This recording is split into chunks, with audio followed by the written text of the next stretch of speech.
everybody. Happy Halloween. Welcome to the Night's Last Call. My name is Derek Melinda. And, we were debating if we were going to have a stream tonight. But, I figure why the hell not? I'm not passing out any candy. I don't have any kids. So I'll hang out here with you folks. Obviously, I expect to get a fairly small stream tonight. So, mostly just an opportunity for us to hang out and explore the space. So the patrons got to vote, and the choice was Derek's choice. And recently, I have become more sort of tickled or enamored with an old favorite of mine, Torchbearer. And today, actually, at lunch, I went out and I stopped by one of my local game stores, and I was shocked to actually see on the shelves a copy of Torchbearer. And I have never seen, by the way, this game is 10 plus years old. I was shocked to see it on the shelves, to say the least. 11 years old is when the first version came out. Anyways, so yeah, like made of paper. Yeah, it was crazy Viking. I never thought I've never even seen. Maybe I've seen a copy of Mouse Guard before, but I've never seen Burning Wheel in, obviously I've seen it at Gen Con, but in terms of my local gaming stores, never. And so there it was Torchbearer sitting there on the shelf. And I thought, it's a sign. And since the patrons voted that I should just get to choose whatever I want to talk about, I figure that tonight will be an opportunity for us to talk about Torchbearer and kind of go dive deep into the game and talk a little bit about what it is and why most people probably would hate it, but why I think it's very interesting. But first, to address the sort of elephant in the room. So we have done one Torchbearer stream before, and at that time, when we talked about Torchbearer, we talked about this version of the game, okay? And this is the first edition of the game. And I made a mention at the time that I had not really played or read the second edition, which I understood to be mostly a revision and a clean, truly a remaster, not a brand new edition. But this gets to sort of this not legendary, but it's a funny story about the power of the Knights of the Last Call Patreon, which is a number of years ago. I couldn't tell you exactly when. Okay, there you go. Probably about 4 years ago. So during COVID, the folks over at Burning Wheel did a Kickstarter for a second edition of Torchbearer. And for whatever reason, I wasn't working. I didn't have money.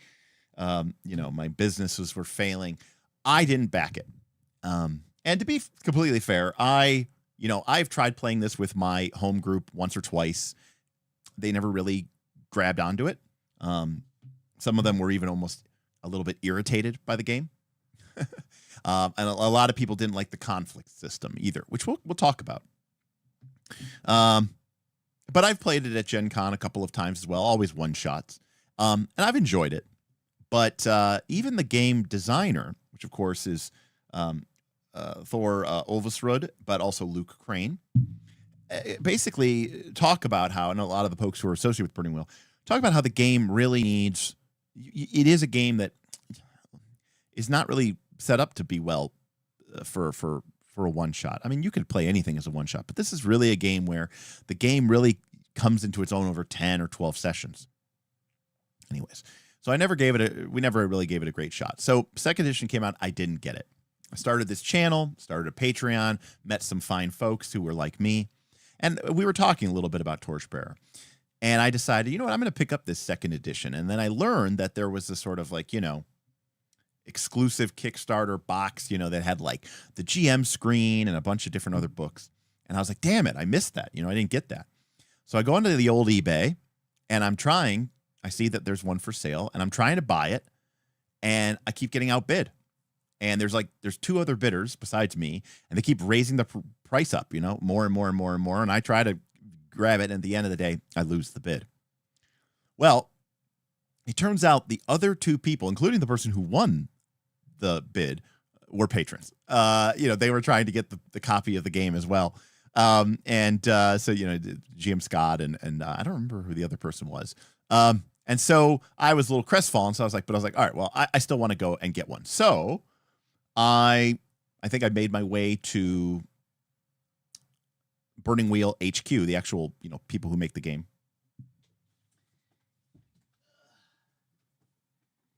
And I bought, let's see if this says when this was.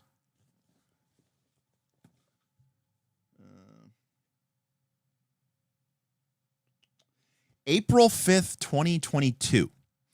All right, so I bought this April 5th, 2022. And this is from Burning Wheel HQ. Okay, this is direct from the factory, I guess. And I have not opened that. I have not opened this. I bought it. It shipped. I should say I probably bought it in March 2022. So now it is almost 2025. So I've been sitting on this thing for like over 2 years. But because tonight we're going to be talking about 2nd edition Torchbearer, I figure I'm going to go ahead and open this on stream.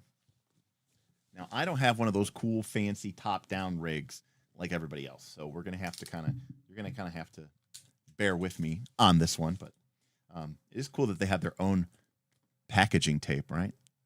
All right, here we go. So it's an unboxing. All right, let's see. Hopefully I don't kill myself.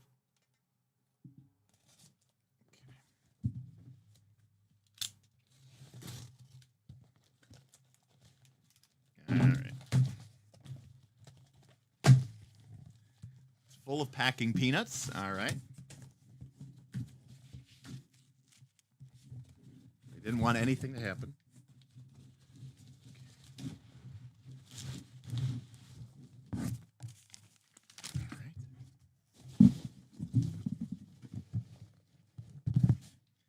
All right. We got a stack here. Well wrapped. I should have brought my headset out. Ooh. All right. All right. We got okay.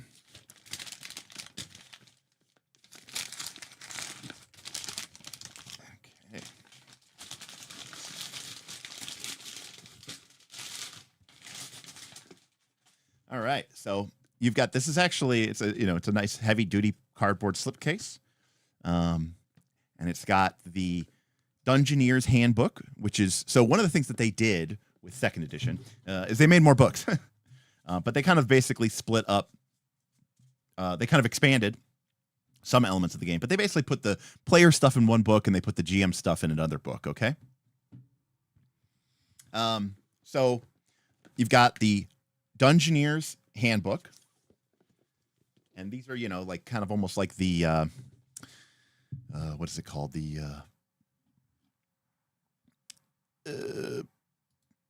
oh goodness. Like Blades in the Dark, Evil Hat Productions size. It's kind of more of a digest size. So this is the Dungeoneer's Handbook. And this is basically the player's handbook. And then the next book is called The Scholar's Guide. Now, the Scholar's Guide is basically all of the stuff for the GM. I don't know that they call the GM the Scholar, but this basically is your DMG. So those are like the two core elements of the book. But we also get this, which is the, oh, by the way, look at this, the gold leaf. You gotta love it. This is the Lore Master's Manual, and this is basically like an expansion, right? This is like an APG.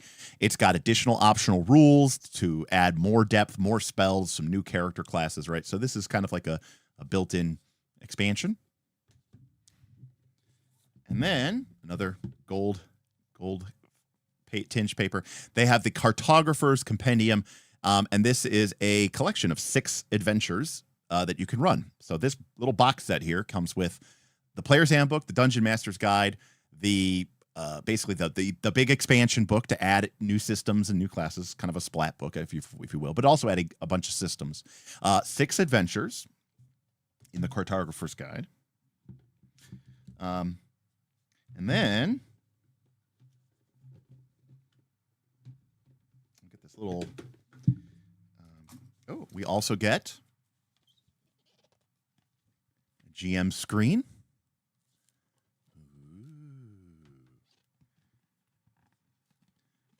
Torchbearer. And you know, what I really appreciate about this game is it doesn't just have only art on the front for the players. It actually has some useful charts that they can use, and then stuff on the back for the GM. Some little cardboard cutouts for tracking stuff, and then in this slip case here, if I can get it open.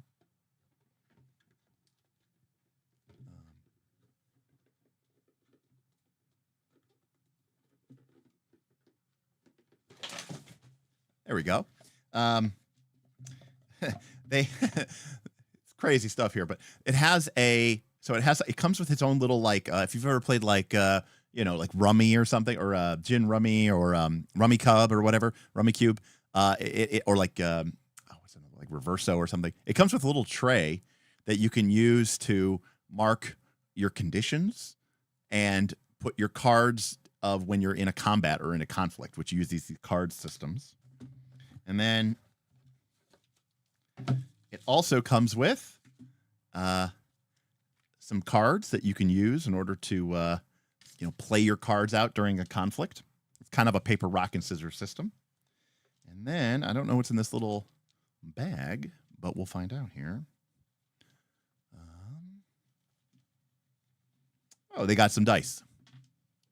So comes with some custom dice. I feel like these are wooden. Yeah, I think these are wooden dice. It's kind of cool. Wooden dice. All right. So that's what you get in the big mega box set. But the thing I saw at the thing I saw at the game store was a slightly smaller version. It was just the Scholar's Guide and the Dungeoneer's Guide, and that was $50 for these two books combined. So for some odd reason, Burning Will books are always very, very cheap compared to what the quality that goes into them. It is rather windy out there today. Hopefully we don't lose any power, but it is very windy out there for the trick-or-treaters and the young kids. What's going on, everybody? So we I wanted to unbox this, and there's a look. I understand this is never a game that I'm going to be able to play with any normal people, including my group. But maybe I can find enough crazy people on the Patreon that would want to play this game. So yeah, let's start talking about Torchbearer 2nd Edition. And if there are questions, ask them in chat. Again, we're just going to be hanging out tonight. I'm not expecting to get a big crowd or anything, so I should be able to get to all of your questions, no problem. Okay. We got about 35 people here, so this is a smaller little crew for us, but that's totally acceptable. It's totally okay. All right. So, Torchbearer. Oh.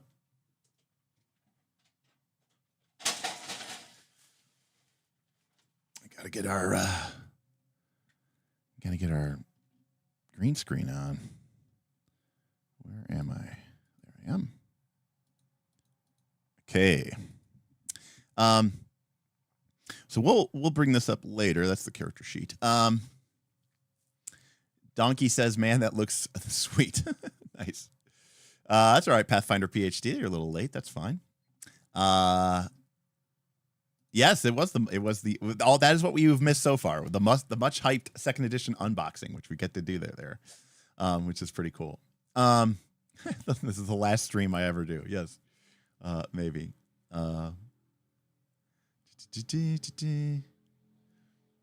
That's all right, Chandler. We haven't really covered too much.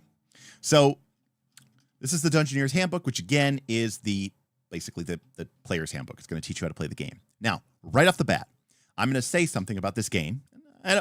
Again, I feel fairly confident. I have not read 2nd edition, but I feel fairly confident in saying this. part of the problem that some of my players had when we played Torchbearer is there is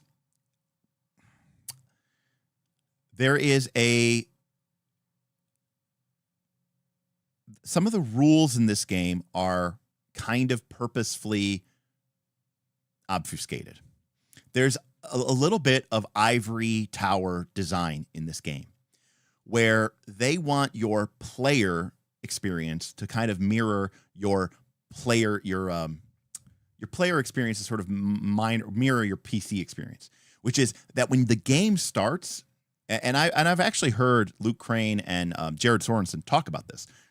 They kind of like that when you start the game, you, the player, you don't really know all of the rules yet. You haven't really figured out how to play the game yet. You know the basic rules and the basic mechanics, but you haven't really figured out some of the tricks of the trade.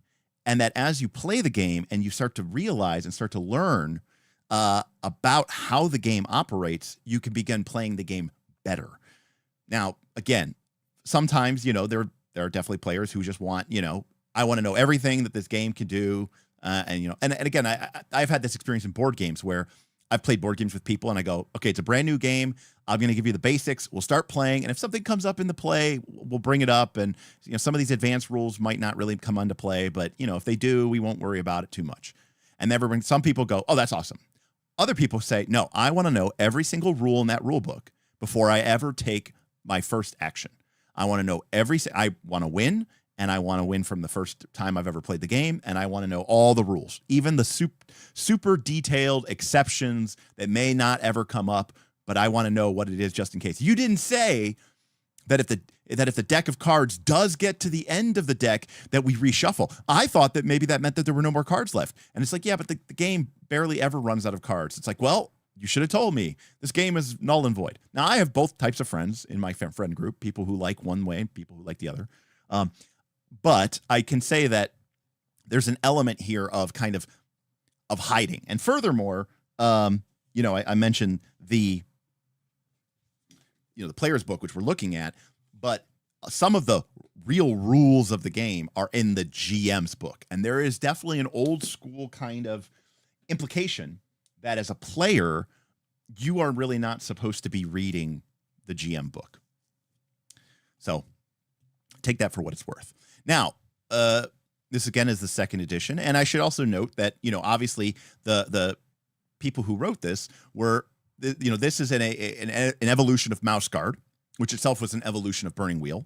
Not an evolution, but maybe a revision and simplification in some ways.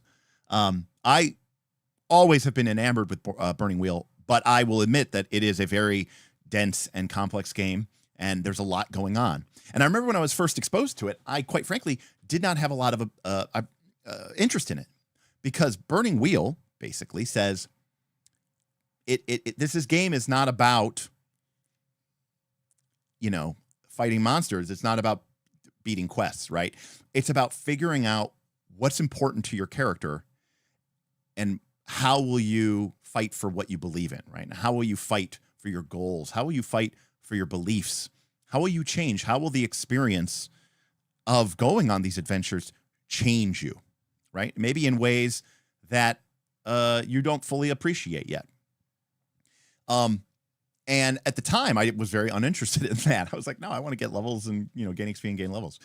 It wasn't until Mouse Guard came out, and I don't know if it was because of the simplification or the tonal change, but Mouse Guard really sort of enamored me with this idea of, oh, okay, it doesn't matter what we fight, it's what we fight for. And it's not about winning or losing, right? It's about, and it's not like, some meta currency where it's like, oh, we are going to go on this guaranteed player arc. It's really more about sort of experiencing together this unknown quantity of what will happen to our characters and what prices will they pay and what sacrifices will they make and what victories will they have and what failures will they have. So, I thought this was always very interesting. And then when Torchbearer came out, I was like, oh, this is them taking that idea and sticking it into a dungeon. And to be clear, the dungeon is many things. It's a metaphor for a lot of stuff. But, so it's easy to call this game a dungeon crawler. And that is true to a certain extent. What I'm going to say is a little unusual, but I've mentioned this before on this channel. But there is a board game from Leader Games called Oath. Okay, Leader Games are the people who made Root. They just made Arcs. Okay, and there's a board game called Oath. And a lot of people have had really interesting experiences with this Oath game because it's not like any other board game that they've ever played. And it's because you're playing a game, ostensibly. It's a area control game, kind of like Risk, right? You have little armies and you move around. But winning the game isn't really the objective. I mean, it is in theory, but not really. No. The board game is just an excuse to provide you with mechanics that sort of evolve into a story, a narrative that emerges from focusing on this game.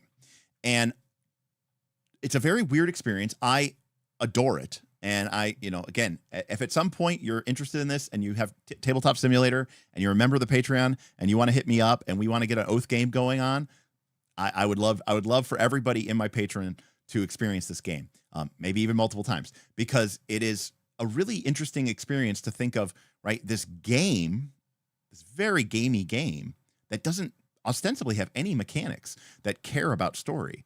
And yet the game isn't about playing the game. The game is about creating a story. So it's like kind of like a role-playing game, but you're not role-playing. So what are you doing? It's clearly not a storytelling game, right? I mean, it's got a lot of rules and little armies and stuff. So it's a very interesting experience. Torchbearer, I think, is like that. Torchbearer is a game about going into dungeons, right? You could almost say it's kind of like a board game in some ways about going into dungeons. But we're doing that just as an excuse to explore these characters. And so there's this kind of strange division that occurs between the rules and the game and what the game is actually all about in some ways. It's a very strange game. It kind of reminds me of Legend of the Five Rings in some ways. All right. Let's see here. Viking says that Gygax approves. Beowulf says, I'm not yet convinced that Luke Crane is a good game designer. Spoiler alert, he is a good game designer. He has great ideas, sure, but the end product is almost always a complicated game that virtually no one plays and lots of people dislike. Yeah, but I think what Luke Crane would say is, it's like he's not making his art for the masses. He is making, I will admit, these are very boutique games. Right. And it's like me when I see something that's like super high fashion. Maybe it's not practical, but for what, the powers that be have said, this is the pinnacle of men's fashion, even if it's not practical and no one would ever use it. Hey, Dr. Metropolis. Cheers. DR Metropolis tipped $3. Dungeon delving is the thing I love about TTRPGs. Most skew too far into grimdark for my taste though. Looking forward to this deep dive. Okay. Yeah. So I would say that this game isn't necessarily, it is kind of grim, but it's really strange. It's actually kind of hard to die in this game. It has a reputation for being very lethal for some reason, but it's actually really hard to die. Let me rephrase it. It's very easy to die. This again gets into what's the word I'm looking for? That knowledge that you're supposed to. So in some ways I'm spoiling the game for you by talking about this stuff. But if you play the game like D&D, it's very easy to die. If you play the game like Torchbearer, not just wants you to play it, but demands that you play it, then it's very hard to die. But what I will say, another thing about this game, and they were very clear about this, is they really wanted to capture some of the real, Kelsey did this with Shadow Dark, where she said, I wanted to put this torch timer into the game. Not because I think it's going to really make a meaningful a difference, but because I wanted people to feel that sort of ticking clock, that pressure to keep going. And some of what Torchbearer is really trying to capture is just how terrifying going into these underground crypts and tombs and caverns and dungeons would actually be. I've gone into a couple of caves in my day, and they were extremely well illuminated with, handrails and guardrails, and, it was with a guide, and it was still pretty unnerving. And that was in a well illuminated place made for people and tourists, and also there was no monsters or traps waiting in the dark to kill me, So I think they are also trying to capture some of that psychological element of it as well.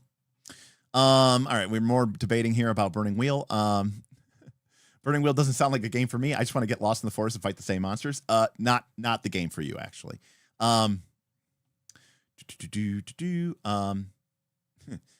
Burning Wheel was definitely a big part. I mean, the original Burning Wheel was one of basically the first indie game, right, to really come out of the Forge. I mean, Ron Edwards had Sorcerer and stuff, so there were some other ones, but Luke Crane was certainly the sort of one of the big progenitors, right, one of the fathers of the movement.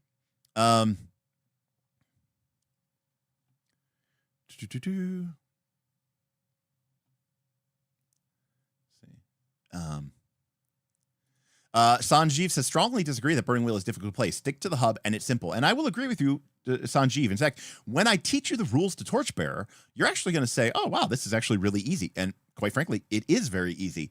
But what he's talking about here is the spokes and the hubs of Burning Wheel. Burning Wheel has this very simple core element called the hub, and then there's all these different subsystems that dig in deeper called spokes. And that's where the game becomes much more deep and complex. What's up, alternate GM? Good to see you. Sanji said, I've become a paying patron just to play Burning Wheel with you. I love your insights. Well, in this case, you'd be getting my game mastering as well. That'd be awesome. So, all right, we've been going off on enough tangents here. All right, so here is our basic, or here's our table of contents, the basics of the game. So the first good chunk of the book is actually just kind of explaining the game, what it is. Remember, I mean, Jared Sorensen's the one who created the big three questions, right? Like, what is your game about? How do you do that? And if you do that, how are you rewarded? So the first, 25 pages or 30 pages of the book, 40 pages of the book, are really just introducing you to what's on your character sheet, how does it function, basic, super basic. How do you play this game? And then how do we, get together and start playing? Then we get into the character creation component of the game, where we will figure out our characters' beliefs and goals. We'll write down their skills, their wises, their traits, their inventory, and if they are a spellcaster, their arcana or rituals. Then there's a brief section in the game that talks about, okay, so great. So this is what the game's about, Born to Lose. Okay, how do I do that? What does this game mechanically do? Okay, boom, right here in the middle. And then it's like, okay, I've done those things. How does the game reward me? Easy, right here, Skein of Destiny. Advancement, levels, right? So this is it's literally procedural reference of this is what the game is about. This is how you play the game. This is how you get rewarded. And then it's the end of the book is just references. So all of your skill lists and trait lists and spells and stuff are all in the back of the book from that point on. All right.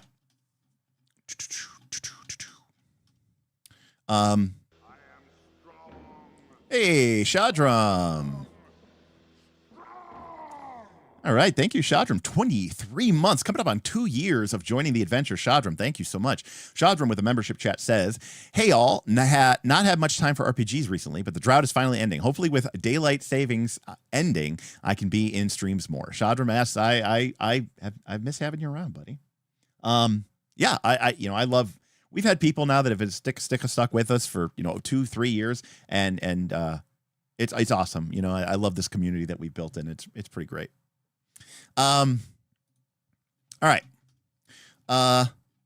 So anatomy of adventure. So again, there's some kind of core conceits to this, as well. In this game, you're not, adventurers are, it's a dirty word. You're a scoundrel, a villain, a wastrel, a vagabond, a criminal, a sword for hire, a cutthroat. Respectable people belong to guilds or the church, or they're born into nobility, or they're the salt of the earth and they work the land, right? You're none of that. You're a third child or worse. You can't get into a guild. You're sure as hell not nobility. And if you were, your older brothers have soaked up all the inheritance, right? The idea here is, apprentice adventurers are sort of, they're like, well, they don't really have a job. They just kind of wander from place to place, right?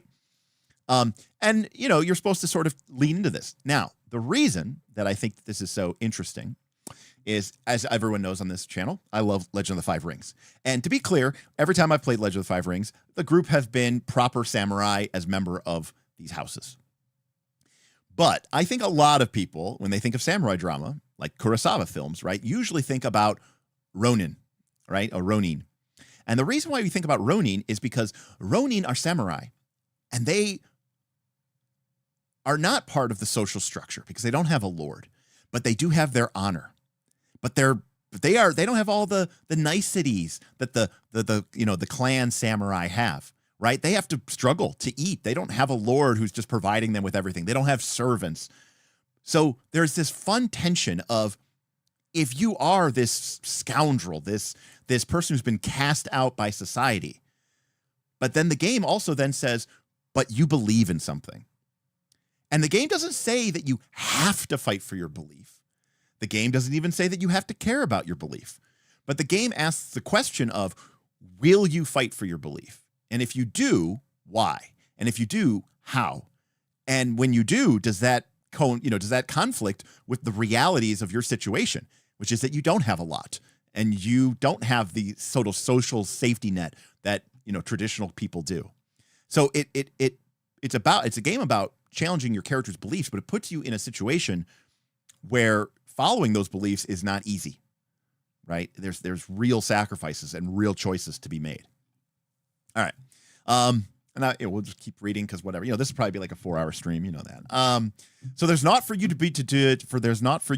make your own way. There's a certain freedom to it, but it's a hard life. Cash flows out of your hands as easily as the blood from your wounds, but at least it's your life. And if you're lucky, smart, and stubborn, you might come out on top. There's a lot of lost loot out there for finding, and salvage law is mercifully generous. You find it, it's yours to spend, sell, or keep. All right. So our adventure is made up of many facets. We'll take a look at them, and we'll go ahead and take a look at Carolina's character sheet for the pages of the game. And again, there's sort of a very easygoing pattern to this game's speech. You should have a name. Your folks probably called you Dweezil or Egberta, but you should have a new, strong sounding name to start your career. Something like Baron of Karkaroth, Dralik the Tall, or Fimble the Nimble. Maybe not Fimble. Although I will say, if somebody named their character Fimble the Nimble, I would give them a strong nod of approval. So our character has a name. Our character has a stock. What is their race? Are they a dwarf, an elf, or halfling, or human? This is kind of old school D&D. That's it. Those are the 4 classes. I mean, there's some expansion. I think there's like a trollkin or something in one. But your stock decides some of your elements of your game. Also, like BX D&D, the red box basic. In this game, your class and stock kind of go one and the same. Just like in original D&D, a human can be in original basic D&D, I should say, in basic D&D, a human can be a fighter, they could be a thief, they could be a magic user, they could be a cleric, but dwarf is just dwarf, right? And elf is just elf, right? And the same thing is true in this game, which is to say that all elves are rangers, all halflings are burglars, and all dwarves are outcasts. Doesn't really matter too much. This game doesn't actually have a lot of super deep crunch about your character. How old are you? Simple. Where's your hometown? How do you dress? What are your parents? Do you have a mentor? Do you have a friend? So also, do you have an enemy? So we're getting our first look here at the character sheet. In this case, this is Carolina, who we're talking about here. So we can see that she is a human warrior. She's 19. She's from the remote village, which they named Skoganby. Torchbearer has different classifications of what a town is. Like there's mysterious elf town. There's farming village or remote village. There's bustling metropolis. It's got these different kind of categories of town. So you're from a remote village. You have a fine bearskin cloak. This does really nothing for you, I think. Mechanically, it's just kind of what's your cool physical, trait, it's easy to say, this is the one thing that identifies me, and, then people can go with this. Our character is an orphan. Their mentor is Gudrun the Hunter. Their friend is Najal the Weaver. Their enemy is Grimkel the Warrior, and they are level 1. Now, we'll get into more of this as we get into the characters, but we also see here front and center on the character sheet, it's a 2-page character sheet, landscape, by the way. We could see this section literally titled, What You Fight For, okay? And the game basically says, this is the stuff that will reward you and make you advance in the game. If you do these things, then the game cares about it. All right. So, belief. I am the bulwark that stands between my friends and harm. That is your character's belief. Creed. Creed belongs to sort of when you become part of a faction or organization. You do not have a creed until you reach 3rd level. So as you level up, you kind of get, your character becomes more complicated. They start becoming part of the society. They start becoming part of the social structure. They join a faction, or they join a mercenary company, or they join a guild or something. And now they have this belief that is separate from them. It's the creed of their people. It's the creed of their group. Anyways, getting ahead of myself. Goal. Each session, your character decides what their goal is. And if they accomplish it, they are rewarded. If you pursue it, you are rewarded. Instinct. So this is another example of where this game asks you to be clever and play it well. Instincts are written almost like a conditional statement. Always, never, if this happens, then this happens.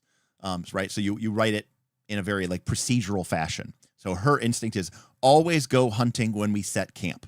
Now that may seem very throwaway, but in this game, number 1, if you use your instinct to aid the group, you earn a fate point at the end of the session, which is one of the ways that you advance. You earn fate points. But this is like the secret tech that I was talking about. The game does not go out and explain this to you. All right. Not really. I mean, it does. It tells you what the rules are. Okay. It tells you what the rules are, but it doesn't like tell you the strategy. And the strategy is that in this game, when a character in the party takes an action, it's a big deal. Okay. Because when you take an action in this game, the grind, the turn clock of the game advances by 1. And when you are in a camp and you're trying to recover from the grueling adventuring day that you just went on, in order to do stuff in camp, you have to have this resource called checks in order to get stuff done at camp. So when you're in the adventuring phase, every action you take is another tick on the grind, and you're that much closer to becoming more worn down and becoming angry and exhausted and tired and, afraid, and then eventually dead. And in camp, every check that you make is very precious because it's this limited resource. Instincts don't cost an action. Instincts don't take up a check. So if we're playing in the phase where every time a player takes an action, it advances the clock by 1.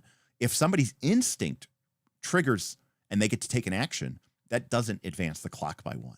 So there's a kind of metagaming that is intended to happen where you want to create instincts that are going to come up because you want to earn a fate point when they do, ideally. But also, it's a way for you to sort of be clever as a group and maybe sort of shortcut some of the brutal, grueling mechanics of this game.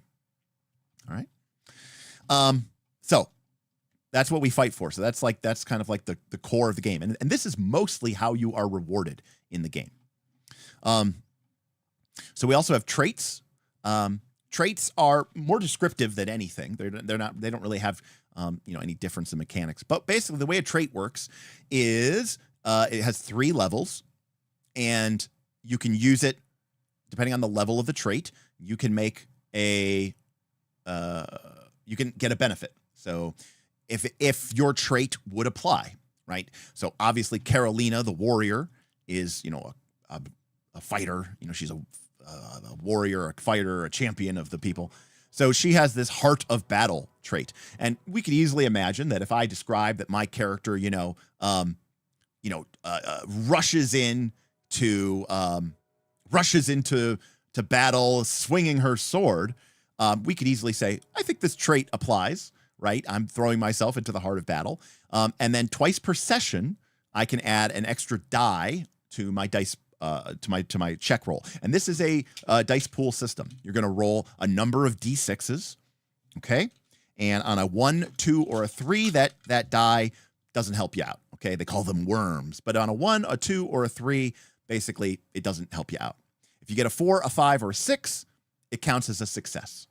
And the GM will decide what is the difficulty of one of the checks that you make. It's called the obstacle value, and it ranges from 0 to 10.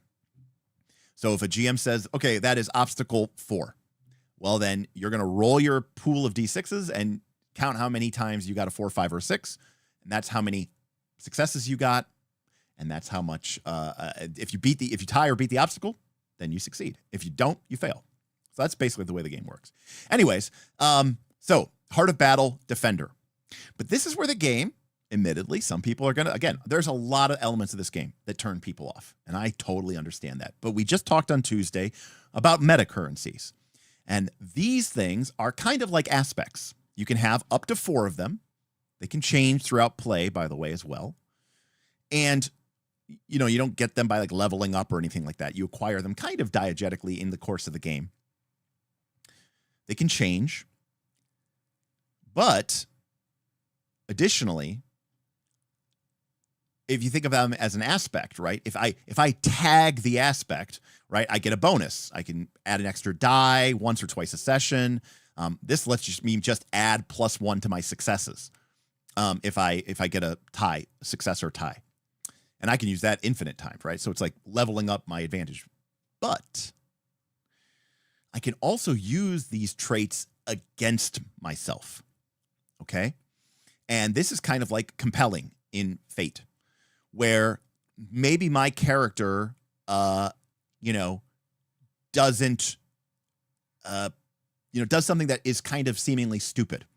It can even be very mechanical, where, let's say, for example, Carolina, our warrior, is making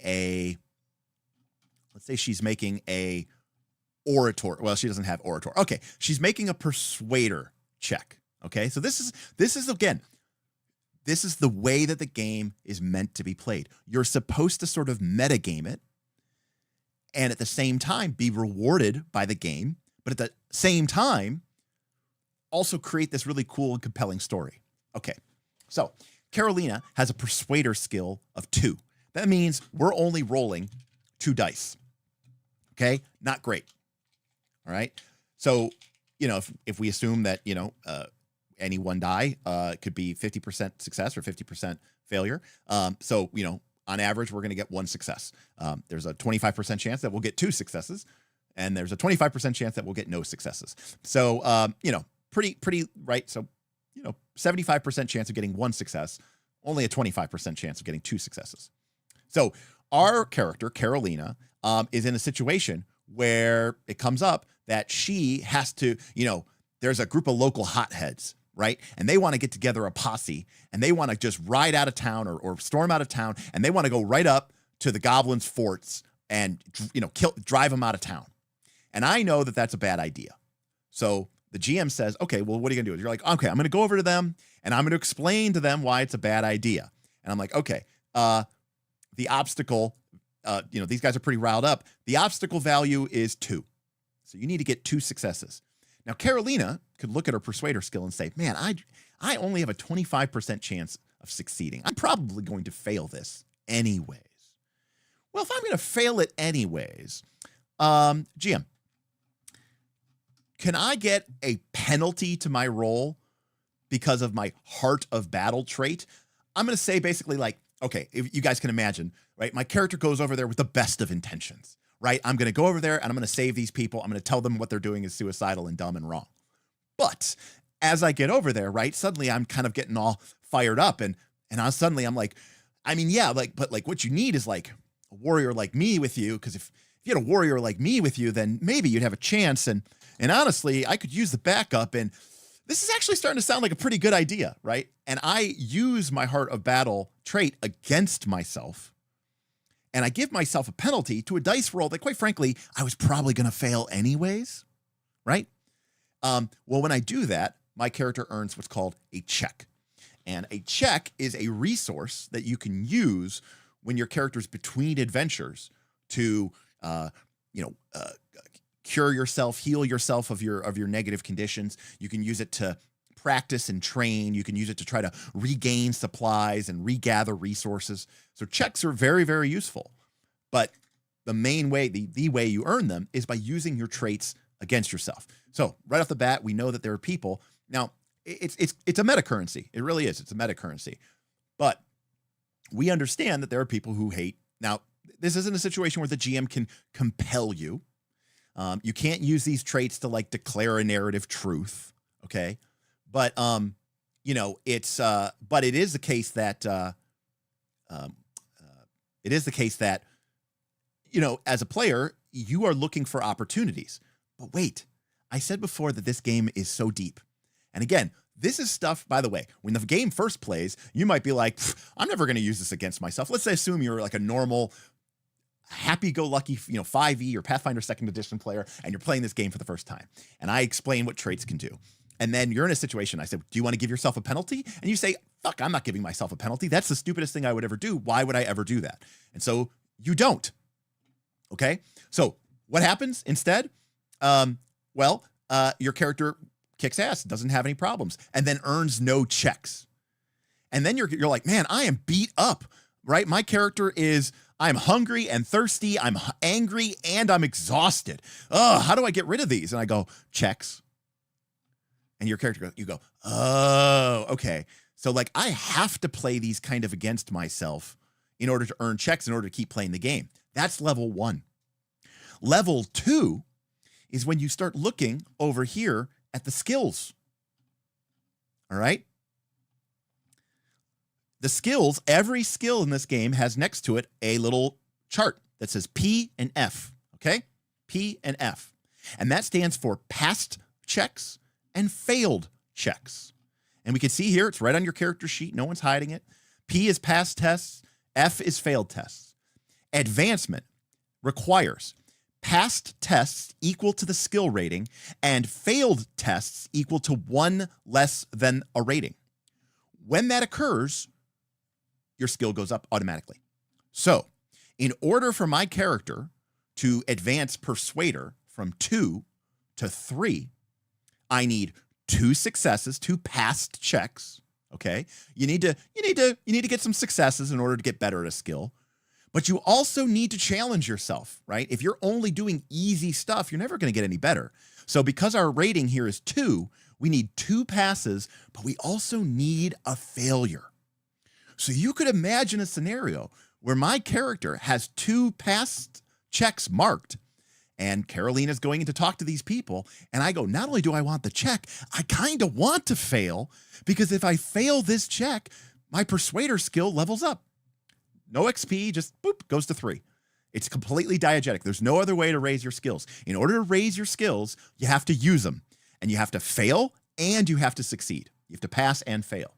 So traits also weirdly give you this ability to sort of hamstring yourself so that maybe you need to fail so that you can get enough checks so that you can level up. Right?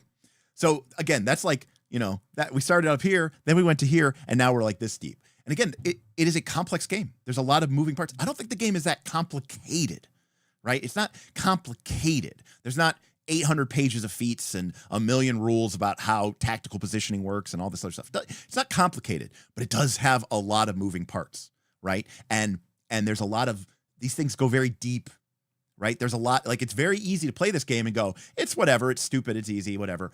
But as you play it and you see it, you start to put 2 and 2 together. And I think that the game designers wanted you to experience that. And again, I'm sharing some of the trade secrets with you. But it's not like the game purposely hides it, but the game also doesn't say, hey, by the way, a good idea might be to use your trait against yourself in order to give yourself a penalty to a die roll so that you fail more often so that you can mark failures in addition to successes, right? Et cetera, et cetera. When the GM says that there's a really difficult task, you might want to pick the person in the group who's the worst at it because they need another failure, right? So on and so forth. Okay. Now, Gabriel says that's a lot of skills. Not only is there a list of skills, Gabriel, but there's also a blank room for more of them. That's because this game does not have any attributes. It does not have any ability scores. Okay. So that's number one. So everything is just a skill check. This is it. This is the whole game. There's no base attack bonus. There's no magic bonus, DC. There's none of that. It's all just skills. There's no strength. There's no dex. There's no int. There's no con. There's will, health, and nature, but those don't really count. The big skill list, though, is also part of the reason, Gabriel, is because they want people to have a lot of differing abilities, right? They don't want everybody to just have the same 5 skills. And so there is very much on purpose a lot of skills. And I think it comes down to them wanting you to feel like you never have enough ability and you never have enough skill. But I should also point out, okay, that there is something in this game called beginner's luck.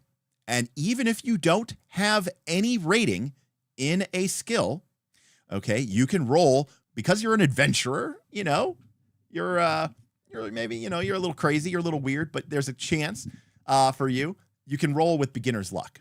Now, it's not a great chance, but it gives you a chance, right? And actually, believe it or not, that's how you acquire your first rank in a skill, is by using it without any ranks in it, okay? And after you use it enough times, you get the skill at rank 1. So, our Carolina, our warrior here, she starts looking for maybe the natural evolution of the game. She goes out with this group of people to go to the Goblin Fort. She's mounted. She starts making, or not mounted. I'm sorry. She's, because she has rider. I was looking for something else here. Okay. You know what? She ends up falling in with a group of bandits. She ends up making a bunch of criminal checks. Okay. And as she makes more criminal checks, eventually she'll become criminal 1 and she'll have 1 rank in criminal. And then after she gets a success in criminal, she gets 2 ranks in criminal. Then after she gets 2 successes and 1 failure, she'll have 3 criminal, and so on and so forth all the way up. I think to 6, I think is maybe the highest it can go. I think. I could be wrong. So that is how skills work. All right, so we're still looking around the character sheet, but I'm trying to explain how the ideas of this game work. All right. Level. Your level indicates how much you've invested in the life of an adventurer. As you invest, you gain perks and benefits. Leveling is not something that is necessarily linear. Some people may not level. I should point out, the ranks in your skills are completely independent from your level. Your level will grant you certain bonuses, but it doesn't grant you more hit points, and it doesn't grant you more skill points, and it doesn't grant you any of that. So you could theoretically be a character who has rank 5s and they're all 5 different skills and still be level 1. The way you gain a level is by acquiring fate and persona points and then spending them. And as you spend them, you eventually level up. Again, if you have any questions, let me know. Let's see here. I always like when failing helps you improve. This is a great approach to that. Yes, you feel good in a weird way. You feel good about failing because in fact, part of the thing is you're look, my character, in order to get better at something, I have to challenge myself. And if I'm not failing, then clearly everything I'm doing is too easy, right? And so you can sometimes engineer situations where something might be more difficult just because you want to fail because you want but of course, failure has a consequence too. We'll get to that in a second there, but I do enjoy skill investment being separate from XP. I agree. I think this is really fun and it's really cool. It's very diegetic. So we talked about belief. This life is grim and perilous, but how do you see your place in it? What is personal to you? What is your perspective on danger, treasure, or your role among your companion? If you fight for what you believe in, you get rewarded. Easy. This is the back of the character sheet, by the way. We talked about creed and goal and instincts. All right. And again, the game is very here. If your instinct is triggered, you get a free throw of the dice. If your instinct helps your group, you get rewarded. So the game is being honest with what instincts do. What it's not telling you is how that's part of like the core gaming of the game. You know, it's the sort of the gamey element of the game. All right. Again, traits are sort of our quick-witted, extravagant, tall. They can come from our culture, our experiences, our birth, our upbringing. They can help, but they can also hinder. All right. Now, what's very famous in Torchbearer are conditions. There are no hit points in this game. Instead, you will earn conditions. And when you first leave town, shiny and new, your character is fresh. So you get actually a +1 die to all checks until you gain another condition. And you can't regain fresh until you've gone all the way back to town and you've paid all your bills and you've stayed at a nice inn and you've cured all the rest of your conditions. So it goes away. It goes away quick and it can be hard to come back. But as we play this game, as we fail checks, as time passes and the grind grinds us down, we will start to acquire conditions. All right. We can become hungry and thirsty. We can become angry. We can become afraid, exhausted, injured, and sick. And finally, yes, dead is a condition. Oh yes, Chain Earl GM, you're right. When you get beginner's luck, skill goes straight to 2. You're absolutely right. So these conditions have a mechanical effect in the game. I mean, you could certainly incorporate this into your role playing. I would say that would be awesome to do, but they are a mechanical component. Even something like being afraid, okay?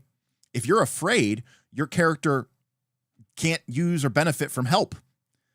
And you can't use your beginner's luck. Remember that thing that we were talking about that says that you can roll on skills that you just don't know? Well, when your character is afraid, you're not unable to help people. Right? If you're angry, you can't use your traits beneficially. You can't use your traits to help you out because you're just too angry. All right. So all of these conditions make if you're exhausted, you can no longer use your instinct for free. Okay. And you also see that there's a -1 disposition to conflict, but don't worry about disposition. Injured is really rough. Sick is really rough. You get penalties to dice, to skills. All right. And then obviously dead. So, there's a nasty progression to this game. Fun thing to note, again, talking about how this game isn't as deadly as you think it is. The GM, if a check fails, okay, a GM has 2 options, okay? They can either introduce a twist, all right, which you could think of as a wandering monster, as a random encounter, okay? But it doesn't necessarily have to literally be a group of monsters, right? It could be some sort of twist of fate that befalls your characters, presumably putting them into more danger, right? Putting them into more trouble.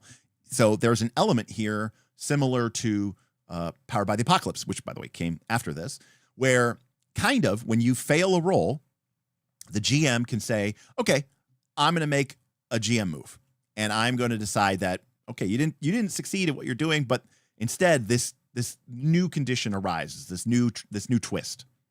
The other option I can do as a GM is I can say, you succeed, you rolled low, you failed, you did not pass the test, but you did succeed at what you were trying to do, but I'm going to give you a condition. All right. So I could say, like, for example, your character says, okay, I'm going to pull out my books, let's say not Carolina, let's say this is Fizban the Marvelous, and Fizban the Marvelous has, a 4 rating in Scholar, and Fizban the Marvelous, the group is in this ancient tomb, and there's, hieroglyphics, ancient hieroglyphics from the ancient, Zolonian Empire written onto the wall of the chamber, and by the crackling light of his torch, Fizban is trying to make out the runes to try to figure out what they're trying to tell them. Is it a dire warning or is it a promise of great treasure? So Fizban sits down and makes a Scholar check. Everybody agrees. The group agrees. Fizban, go make your Scholar check. So Fizban sits down, makes a Scholar check, and he fails. He doesn't roll enough. I say, oh, well, the obstacle, this is ancient runes from an ancient empire. The obstacle value is 3. You need 3 successes, and Fizban is unable to succeed. So at this point, As a GM, I have two options. I could introduce a twist, some sort of, consequence and change up the narrative. Or I could say, Fizban, it takes you longer than you'd like to admit. And quite a few times, even though it's embarrassing, you have to pull out your book and you have to kind of look up some of the symbols and you kind of have to guess a couple of times. And it's like pretty mad. And when you're all done and said, you succeed at translating, but mark angry. You're mad at yourself. You're mad at, you're getting flustered and frustrated. When the player fails, the GM kind of gets to take over their character for a little bit. That's one of the risks that you take when you try to make a check, is that you could fail. And when you fail, the GM gets to kind of grab your character for just a second. And I get to say that your character is angry. I could also say that your character becomes afraid. The dire runes warn of an ancient prophecy that the end of the world is nigh, and that beyond lies the great evil that was locked away at the beginning of time. You're scared shitless. Mark afraid. I could say that as well. I could give them success at a cost. So this kind of takes the Powered by the Apocalypse model of, right, in Powered by the Apocalypse, we have success at a cost, and then we have GM makes a move. And it basically says, okay, success, players succeed, they get everything they want, it's over here. And then if the players fail, the GM gets to decide. And this could be a very useful tool, because as a GM, there are times, and you know this as well as I do, there are times where you go, I really need the players to succeed here. It'll ruin the session. It'll be a whole disaster if they fail here. And maybe it's pre-written, maybe it's not pre-written, right? But you're just like, there's no way that they would fail here. So I'm going to give them their success, but they take up one of these conditions. Now, the reason I'm bringing all this up is because if the condition that you might gain as a result of this check includes death, the GM has to tell you before you make the roll. So you will go into that eyes open. Secondly, the GM cannot assign the dead condition unless your character is either injured or sick. So until your character becomes injured or sick, the GM cannot give you the dead condition. So essentially, you are in some ways immortal unless you're in a situation where your character is now injured and sick and you still want to keep doing stuff. But from a certain point of view, now, of course, there are situations where the GM can force you to make a roll, if a giant boulder is going to come and crush you, I might say, okay, what are you going to do? And you go, I'm going to leap out of the way. And I go, okay, make a, or maybe, see it coming before it smashes me. I would go, okay, make a scout check or something. But if that's the case, then and I might be like, and if you fail this check because your character is already injured, death is on the line. And you might say, okay, so, that's fair play. I put myself in this situation. But if you otherwise avoid that and avoid making checks, then you can't die. So, anyways, Avarice, the ever-ready's instinct is always searches for monsters, traps, and treasure when traveling or exploring. If I can't find it, it doesn't exist. So the game, the rule book is actually pretty good about explaining about how to prevent cheesy, munchkin-y players from trying to overreach and try to get too much. This is the book that very famously has that section, which is basically like, don't reach, don't be a weasel. It's embarrassing at best and it's pathetic at worst. Everybody knows when a character is trying to make a trait fit and it doesn't fit. And, you just basically need to say, stop being a weasel and, go grow up. I mean, the book is very, very blunt about these type of things. And it says the same thing, by the way, when it talks about writing an instinct. And it basically says, like, this is not an opportunity for you to, try to gamify the hell out of it and be like, whenever anything happens, I'm ready. It doesn't work that way. And again, the rules do talk about this. I know a guy that needs to hear this. Trunk or treat. Yeah, no trunk or treating for me. All right. So that's conditions. So let's keep going through our stuff here. All right. Abilities. We have two sets of abilities. So these are basically, you would basically have will and health. Raw abilities are what you use to get by when you're out in the wild dark. Town abilities are, unsurprisingly, what you need to get by in town. So you have 3 core of, I guess technically 4 core abilities, but one of them doesn't get rolled. Will, health, nature, and might. Okay, will is your character's mental strength. It's basically int, charisma, and wisdom kind of rolled into 1. It's rated from 1 to 6. You use it to recover from being angry and afraid and to resist mental assault. It's also the basis for social skills. Now, like I said, if a skill applies, you roll the skill. So will is sort of like you only roll will if the game very specifically tells you to. Otherwise, you don't make an attribute check. Health is our physical strength. It's also rated from 1 to 6. We use this to perform mundane tasks like running, holding the door shut while the goblins escape, right? If you think about it, holding the door shut is not a skill. This is one of the problems I have with the athletics skill in D&D. Like, it makes a certain amount of sense to me that, like, as a character becomes a better athlete, they might be able to, I don't know, swim better or something like that. But, like, when someone says, like, make an athletics check to knock over the door, that doesn't really make sense to me. It never has, because I'm just like, that's not a skill. That's just, are you strong? Make a strength check. Like, to me, that's the way I view it. But anyways, this game kind of agrees the same way that you have this concept of health. It's rated from 1 to 6. So these are pretty basic. You can imagine that, if it's basically a mundane check of your character's physical ability, you're going to roll health. If it's a check about your overall mental strength, it's not a question of a skill. It's just a question of how mentally, strong are you? You roll will. Nature is where things get a little weird. So nature is it's a bit like the balance track from Avatar, the Legends, the PBTA game. Nature is your center. It is the inescapable fact of who you are. It consists of a rating from 0 to 7 and 3 descriptors. The descriptors indicate what you can do with your nature. Anything that could be applied to one of those descriptors can be tackled with your nature. But nature is volatile. It limits how quickly you can learn. And should it ever fall to 0 or remain at 7, you lose your taste for the adventuring life, and quit. All right. So I do want to dig into this a little bit. So nature is initially determined by your character's stock. And because our character is a human, our nature starts off at 3 of 3, because nature can be taxed. And as a human, the traits of our nature are boasting, demanding, and running. If we are doing something that is boasting, demanding, or running, instead of rolling with a skill or instead of rolling with beginner's luck, we can roll with our nature.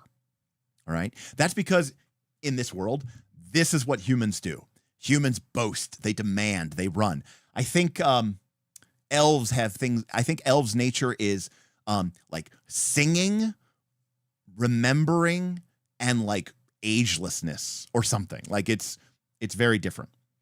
And the game, again, says if these descriptors apply to what you're trying to do, you can roll with your nature.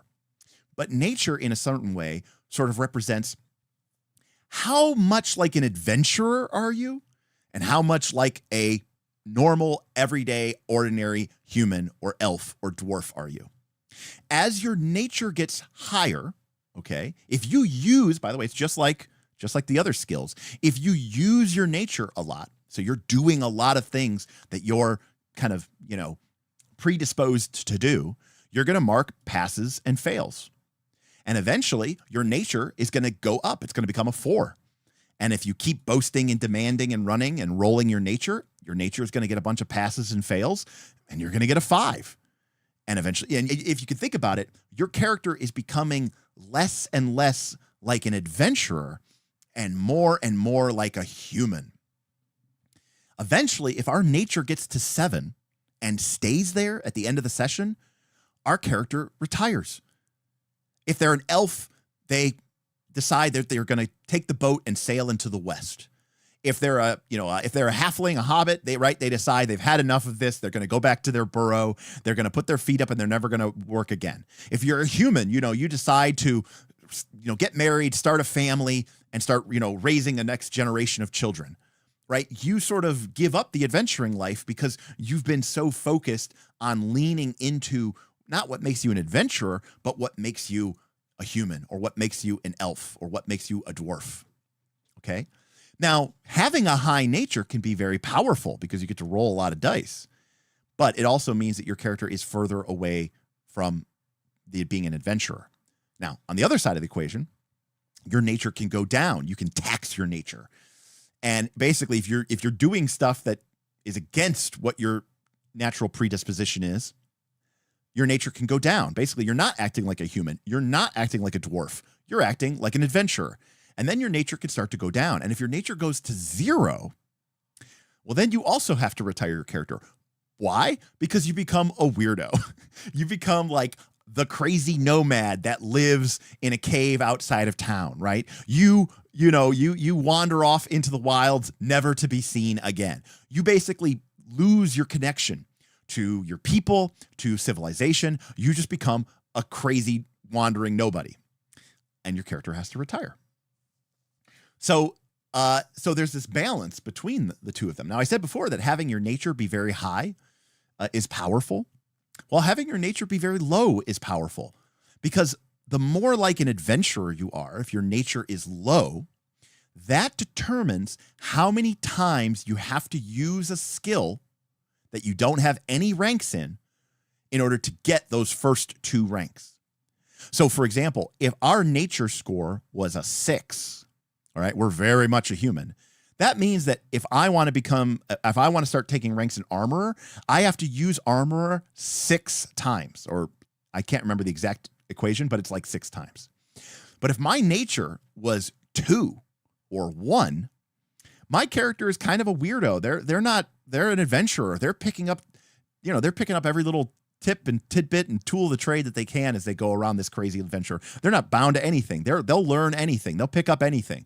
And so my character is so focused on being an adventurer that it actually makes it easier for me to acquire new skills. But of course, my nature now is weak. I can't use it to rely on boasting and demanding and running. And I can't tap into it to gain some sort of boost of strength by tapping into my core existence. Greetings. Awesome. Great to have you here. Thank you. So let's see here. All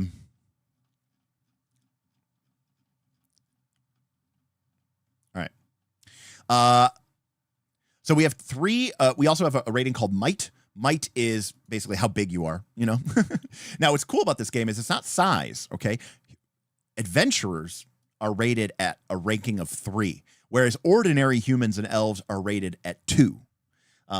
Small kobolds or like dogs would be rated at 1. So adventurers are, sort of a cut above. So 0 nature means you spent too long in the basement reading RPG books. That's exactly what it means. You just become that weirdo living in your mom's basement. That's what happens. So just like you have adventuring abilities, you also have town abilities. You have 3 town abilities: circles, resources, and precedence. Circles is basically your social network. It's your connections and contacts, and it ranges for 1 to 10. Resources represent your wealth and access. Some say that resources is what this game is all about. You can buy gear, you can hire help, you can live like a king. So resources are rated from 0 to 10. Yes, you can have no money. And lastly, precedence is your social standing. Just like might represents how powerful we are when we're out adventuring, right? Like a dragon might have might 7 and us adventurers are merely might 3, and a kobold might be might 1. Precedence is your social standing. So, the great king of the realm, well, their precedence is 7. Sure, they're not a very physically large and imposing person, but socially they command immense social power. So precedence is, how much social strength you have. And I think you start at 0 because you're an adventurer, right? You're like outside of the civilized order. And then we talked about skills. These are your mainstay. This is what you do. This is how you roll dice, and this is how you succeed at your skills. If you use a skill, you get to roll with that skill. Otherwise, if it has a W or H, you can use beginner's luck if you don't have anything. All right? Again, if you push yourself hard enough, you'll eventually improve your abilities. Passes and fails, and it just automatically goes up by 1. You erase the passes and fails, and you start accumulating more passes and fails until you level the skill up again. And again, skills can go as high as 6. All right? Let's see. Alia says, this is a big part of Torchbearer I don't care much for. In general, I'm never a fan of mechanics that require you to retire a character for reasons. I understand that, but I also understand that this is not going to happen without your complicit understanding. It's because for you as a player, you might decide, this game doesn't, I think the only hard and fast rule of this game is if you get to level 10, I think the game does force you to retire after you successfully get to level 10, I think. Or after you complete an adventure and you're at level 10. But you might decide that the natural pattern of your character's growth is them, let's say you're a dwarf outcast and you describe how your character was, driven from their dwarven home. Maybe, that was ransacked by goblins and now you're, wandering, clanless. And as the game progresses, your character meets a new group of dwarves and becomes kind of like a leader to them and starts doing more dwarven things. Like one of the dwarves' nature descriptors is avenge grudges. So you go out there and you're avenging grudges and you become kind of a dwarf's dwarf. And for you, you go, yeah, this is a cool arc for my character. And even though the campaign isn't over, my character's story is. And I'm going to push my character's nature until it gets to 7. And I'm going to leave it at 7. I'm not going to try to bring it back down. Because I think that that's a fine way for my character's story to end. And that, he found a new, I found a new dwarven settlement with these dwarves that I met. And I kind of become a leader amongst the dwarven people. And, the characters, I fought for what I believed in. And, I went from nothing to being this, mayor of this new little dwarf town. But my character is no longer an adventurer. And that means it's time for them to retire and I can make a new one. Michael said exactly what I just said. All right, great. Yes. It's almost entirely within the player's choice. You can't be forced to use your nature.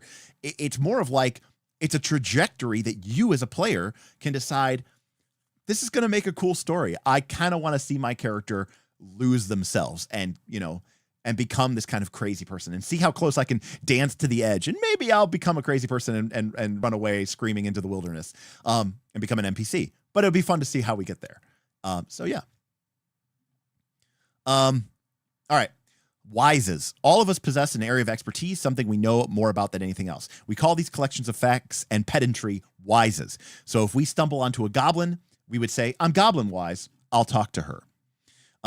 You use wises most often to correct someone else's faulty assumptions or lack of information. Other times you use them to dredge up obscure facts to help yourself. They're not rated like skills or abilities, but they are used to help out skill rolls. They also determine what languages you speak. So wises can be thought of as knowledge skills. They're very specific though, right? Like you can see here that Carolina, our warrior example, has field dressing wise and has dwarf wise. So she speaks dwarfish. And you can use wises in a couple different ways. You can use them to help somebody else out. You can use them to re-roll dice if you fail. You can use them to re-roll one dice. You can use them to re-roll all your dice, depending if you have fate and persona points. And eventually, if you mark all 4 of them, if you pass a test, fail a test, use a fate point, and use a persona part, then you can change the wise or you can get a free skill advancement. So that's another way you can get a skill advancement, I guess. So yeah. And by the way, when it says a skill advancement, it just means you get to mark one of the bubbles. It doesn't mean you get to rank up. So wises are pretty, you can only have 4 of them. And, they can change throughout the course of the game as, your character adventures and things change. Now, again, I'm not getting in. Again, I'm leaving some of it, but I'll briefly hint at one thing. Okay. In this game, you can help. You can help people out, aid, The problem is if you help somebody out, you give them an extra die to roll in their dice pool, which is great. But if that person rolling the dice pool fails and results in a condition being applied to them, right? So the GM says, all right, you failed the dice roll, but I'm going to let you succeed. But as a consequence, the failure the consequence because you did fail the roll, and I'm giving you this success with a cost. I'm going to make you afraid. Everybody who helped in that check also becomes afraid. So helping can be very powerful, but it's also a great way to get your entire group a bunch of conditions if somebody does fail. What's cool about wises is instead of helping, you can just say, I am wise. And you can grant someone a die to a test made by a friend or an ally that is related to your wise. You can give this aid in place of help, which insulates you from conditions on this test. In other words, you're sort of just standing back and you're kind of just like, well, if you did it the right way, you would do it this way. And you can still help somebody, but you kind of almost do it kind of, pedantically. And so you're immune to the condition that might result from someone failing. So again, there's sort of a little bit of a gamey element here, right? There's sort of a meta-gamey element here. It's not just, oh, these are the knowledges I have. It's that wises give you a way to help without risking anything bad happening to you, which otherwise it would. All right. Inventory. Okay, so that's the sort of the intro to how your character sheet works, right? You have an inventory system as well. We didn't really take a look at the back of the sheet, so let's take a look at the back of the sheet. On the back of the sheet, we can write down our allies and enemies, right? People in our party,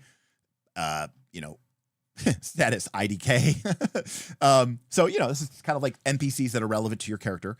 And this matters. There's mechanics for this as well. We can also see down here the level requirements and what benefits we get. So we're level 1 and we're a warrior. So we get to wear all armor and we can wield all weapons. Very, very classic old school D&D here. You can also see that we get +1 dice to rolling resources if we're in our hometown, right? If we're in our hometown, our money, our influence goes a little bit further. So we could see that in order to get to level 2, our character has to spend 3 fate points and 3 persona points, which means our character first needs to earn at least 3 fate points and earn at least 3 persona points. Then we have to spend those fate and persona points. And once we've spent those fate and persona points, I think the next time you go back to town, you have to go back to town, I'm pretty sure. Could be wrong about that, but I think you do. Your character levels up. And the game goes up to level 10. Now, there's no guarantee that and by the way, you will notice that it is not linear, but fate and persona game is linear. In other words, you might gain, 1 to 2 fate points a session, maybe. If you're really playing your character, you could theoretically gain 3. You could very easily gain 0. But, 1 to 2 is probably pretty standard. So you could see that, within a session or 2, your character could easily be level 2. But when you're level 8 or 9 and you're going for the next level, okay, you need 12 points. All right. Doc Flamingo says, this all sounds too gamey for my taste. And Doc Flamingo, it is absolutely a game. It is emulating the dungeon crawling experience. And it is a kind of procedural game, but the game forces you to create stories. The game creates this kind of, it's like taking those story cubes and shaking them up and rolling them, and then everybody gets to stand around and make a story out of that. And it's kind of, in some ways, a backwards approach from the way that a lot of people are used to RPGs functioning. Lastly, we'll just take a look here at the inventory. So you can see that we only have a couple of spots for our stuff. We have a belt. We have feet. We have what we're carrying in our hands. We have something around our neck, our head. And then if we carry a satchel or a backpack, we gain some bonus slots. All right. Note that something like a small sack or a large sack needs to be carried. So it has to be in your hands, right? So a backpack or a satchel can just go on you. By the way, it still takes up a spot, by the way. You can see that a backpack takes up 2 slots on our torso. Now, we only have a satchel, so it only uses 1 slot on our torso. By the way, additionally, it says that a backpack is a factor for Dungeoneer and fighter checks. Fighter check is, by the way, fighter is a skill in this game, by the way. It's basically, you know, how well does your character fight? Factor means fighting and doing dungeoneering type stuff, you know, leaping over pits and avoiding traps, is harder to do if you have a backpack on. Because, you know what? Fighting with a gigantic backpack on and dodging traps and leaping over pits would be harder to do if you had a big backpack on. So I just get a backpack is not a no-brainer. In fact, a backpack takes up 2 spots on your torso. So you might have better armor that takes up 2 spots on your torso. Guess what? You can't wear a backpack if you're wearing, you know, a full suit of chain armor. It just doesn't work. And again, you'll also notice there doesn't seem like there's a lot of slots on this system. There isn't. Inventory is a precious, precious commodity. It's a big deal. You know, it's very easy to imagine a scenario where as the group finds treasure, they start dropping stuff. They're like, how much do I really need that extra bottle of wine, right? Like, ching, ching, ching. All right, put some coin in there. You know, character stops carrying they're still going to carry their spear, but they drop the shield and they pick up a small sack so that they can carry 2 extra things, right? That might be something that happens throughout the course of your game. So there's, again, a gamey element to it. You know, inventory management, the logistics of managing this inventory is a thing. All right. I love this. By the way, you have your cache, which is like, you know, stuff that isn't on you, but is yours, stashed in your camp, in your home, or at your mom's house. That's so accurate. So you're like, yeah, back home at my mom's house, I got this. Maybe I don't have a house, but I have my parents have a house. All right. Let's see here. All right. So we're going to talk a little bit about the game here. Role-playing. This is a role-playing game. Role-playing games are peculiar and unique. They require a lot of imagination and investments from players, but their creative input is also what makes role-playing games great. We get to wrap our imaginations around a variety of interesting situations and explore them together. Each player takes on a role in this game. The players have their characters. The game master has antagonists and supporting characters. In play, you decide what your character is doing and who they are talking to. It's sort of like acting out a part in a play or a movie, except there's no script. Between scenes, we roll dice and we make a few notes rather than go sit in our trailers and wait off stage. Performance. When you play your character, decide on a voice and an attitude for them. Create a unique mannerism that embodies your character. Use this voice and mannerism to describe your character's actions in the game. First person. Describe your character's actions using I, my, me, or mine. I head up to the inn to meet Dralic. Don't be shy. Torchbearer works best when you see the world through your character's eyes. This is a game that is asking you to play in the first person. But there's a caveat. We'll get to this in a second. In addition to rolls and tests, in addition to acting out how your character behaves, you roll dice to determine the outcome of your character's actions. You roll dice when your character is tested, when they must overcome an obstacle. In the description of these rules, you'll see the term test used. It simply means a roll of the dice using your abilities and skills. Control. Most of the time, you're in control of what your character does and doesn't do. You get to describe what your character is good at, what their quirks are, and what they're not so good at. Every so often, you're going to lose control of your character for a moment. This is kind of the caveat.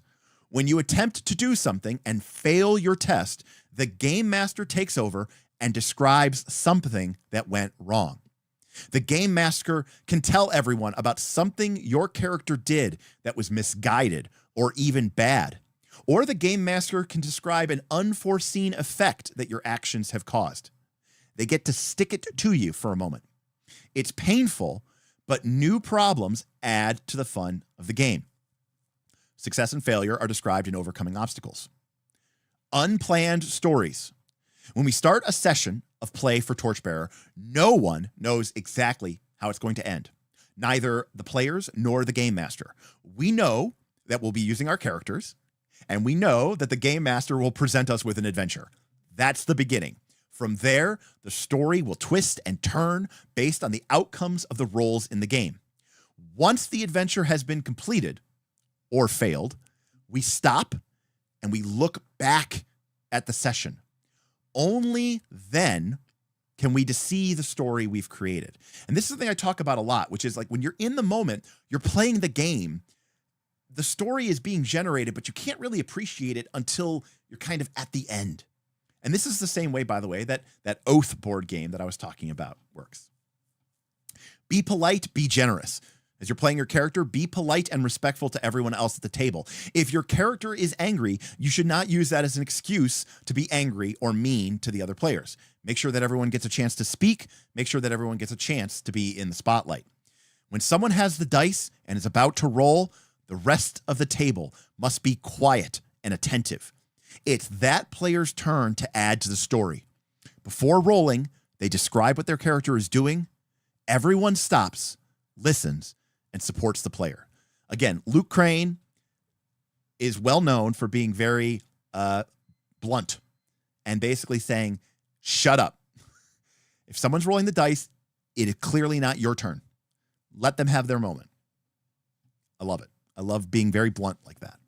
Passing the spotlight. It's primarily the game master's job to pass the spotlight around and make sure every player gets an opportunity to contribute. But players should strive to be generous with one another too. If this sounds like advice I've given before, it's because I read stuff like this back in 2011 from Torchbearer.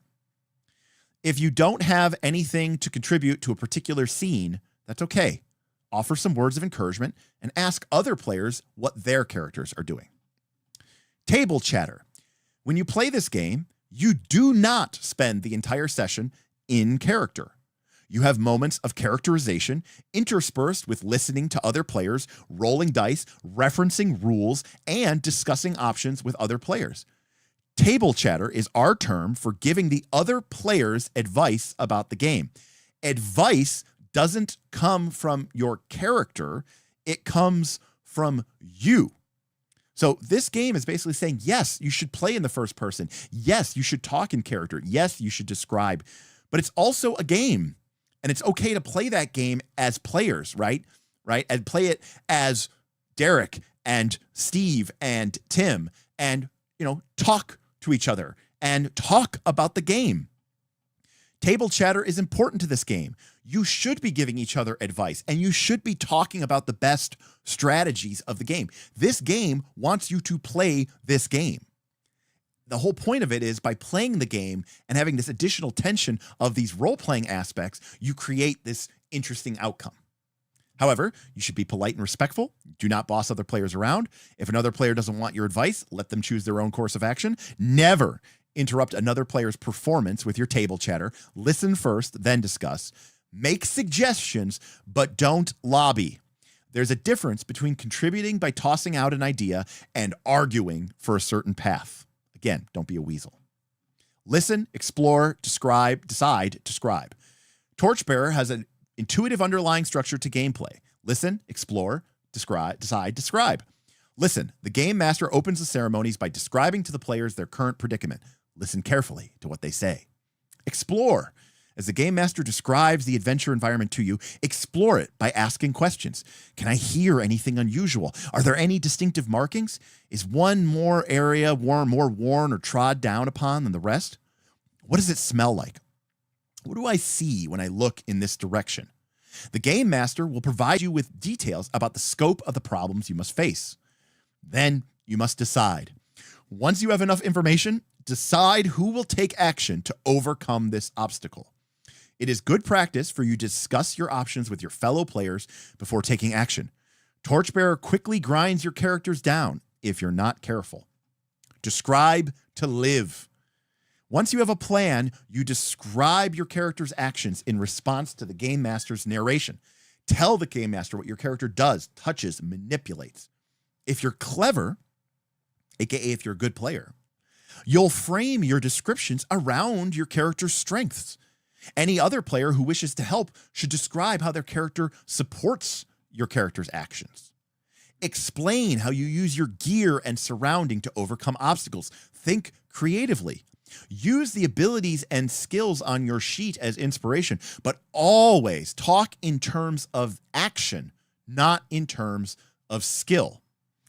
AKA, yes, you want to do, I peer from behind the boulder to get a view into the Knoll camp. We do not say, I use scout skill. As Michael says, fiction first. Right? This is fiction first gaming.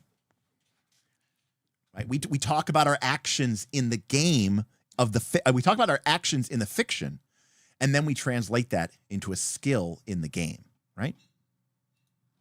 Once you describe what your character is doing in the moment, the game master will decide if the action is risky or dangerous, or both, or if what you're describing is smart and safe. If they decide that there is a risk, they'll call for you to test one of your character's skills or abilities. However, if they deem the action smart and safe, they'll acknowledge your cleverness and then describe the results of that action without resorting to a roll. When you roll, the result will set up a new description of your situation, either improved or worsened by the result of your test. This is one of the most important paragraphs about Torchbearer. This basically takes this idea. So we know Empowered by the Apocalypse that if our character says, I want to do something, then the GM, we decide, does a rule apply? Does a mechanic apply? If it does, we roll the dice. And that can go either way. Or the GM just makes a move and says, yep, that happens. Or, this is what happens as a result. Torchbearer works the same way, but it's a little bit reversed, which is if your character is doing something that is not risky and not dangerous, that is smart and using the environment and using your advantages, then the GM won't make you roll dice. Now, don't get me wrong. There's some advantages to rolling dice, right? When you roll dice, you might get to mark a success or mark a failure. You might get to use a trait against yourself so that you can get a check. But rolling dice can also mean failures. And failures can mean twists, complications, conditions being put on your character.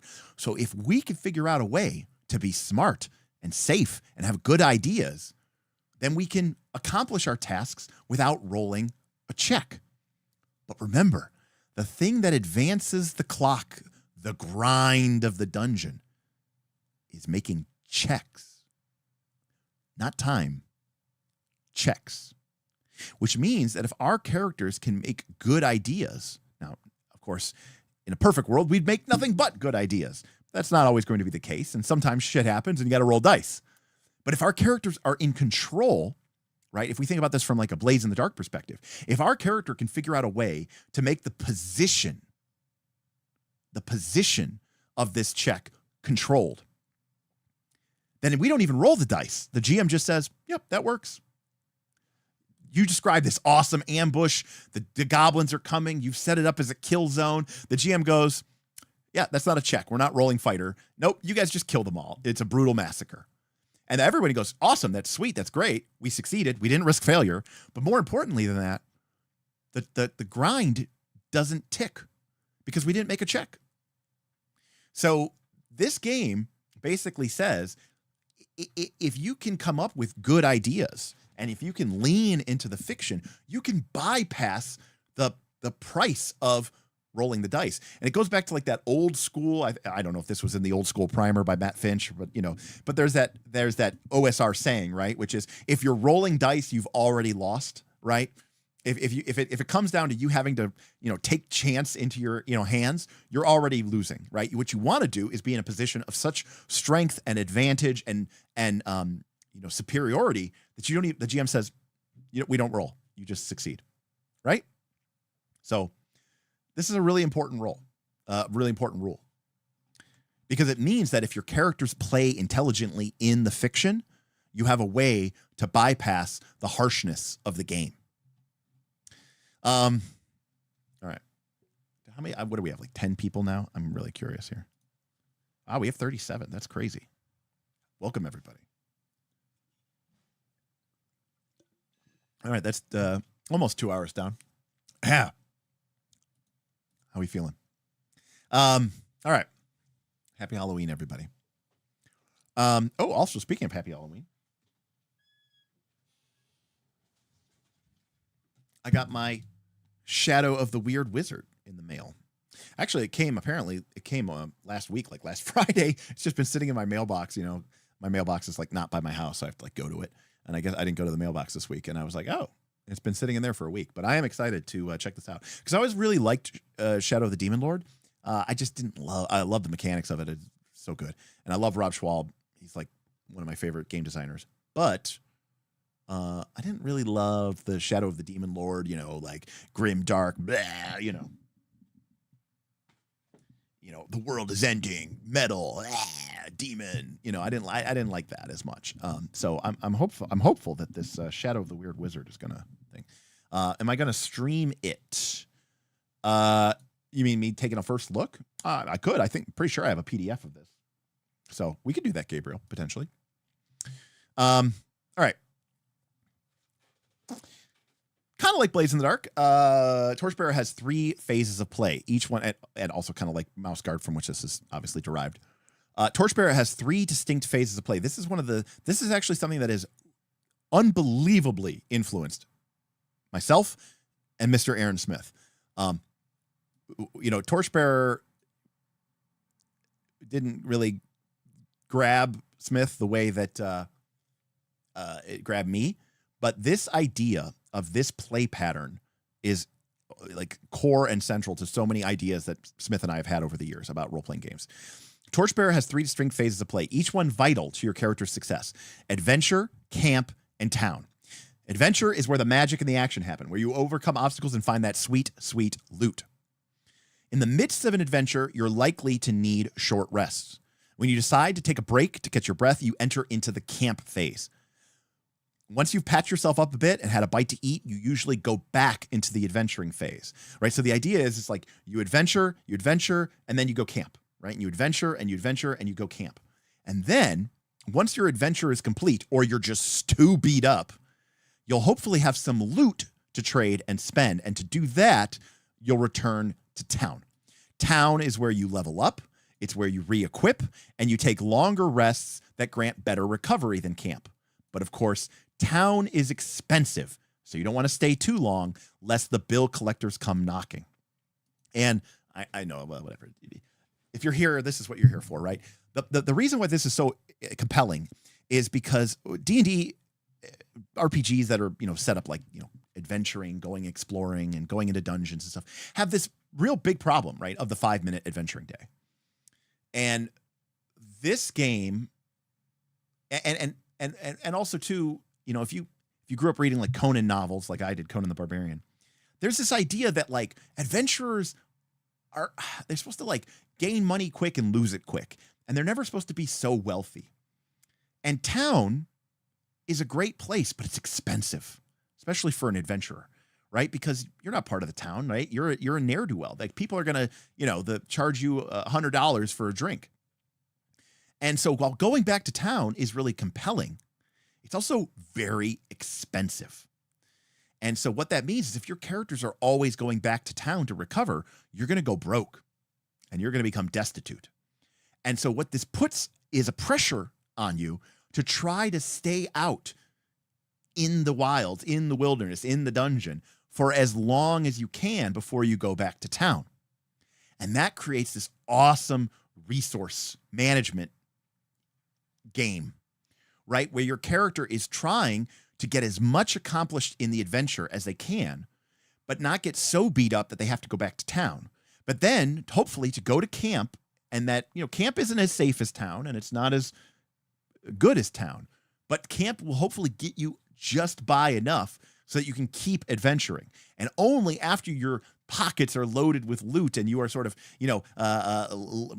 borne down and you've had to drop your other equipment for extra, bags of coin, do you go back to town and live it up and live the good life. But, money comes fast and it goes fast when you're an adventurer. And, there's always this really fun part of most D&D campaigns, at least for me, where you're low level and you like just don't have enough money to even like afford your in room, you know. And by the time in most modern RPGs, even first edition AD&D, by the time you're, you know, level 4 or 5 or whatever, you have so much gold that pretty much all normal costs become trivial. We've all experienced it, right? And that entire element of the game goes away. And I don't necessarily know that that's a bad thing, because the game does shift and change. But I've always felt like that is, for me, some of the most fun part of the game, of feeling like I'm struggling to get by. And, you know, adventuring can bring in a lot of money, but man, it comes quick and it goes quick. And, you know, you're like some high roller, you know, that wins $1 million and then, you know, goes and buys a Ferrari and then crashes it. And then, rents an airplane and hires 20 models and flies to Dubai and, you know, just has like the most insane week ever. And then you're broke again. And you're like, don't worry, I'll land on my feet. I'll figure something out. Right. And then you wake up in London with $4 in your pocket and you go, okay, let's do it again. So like that to me is like the life of an adventurer, right? That's the life of Conan the Barbarian, you know? And if you've ever read a Conan the Barbarian novel, as I have many, many, many times, Conan always ends, you know, like usually like he gets great wealth and then he loses it by the end of the novel. Or the next novel ends with, you know, Conan fishing out the last few coppers from his belt pouch, right? Because, they come on you quick, and the money comes quick and it leaves quick. It leaves even quicker, right? So that kind of vagrant lifestyle, to me, that's adventurous, right? It never made sense to me. It's like, man, my character's lawful good and I have tens of thousands of gold. Why am I still adventuring?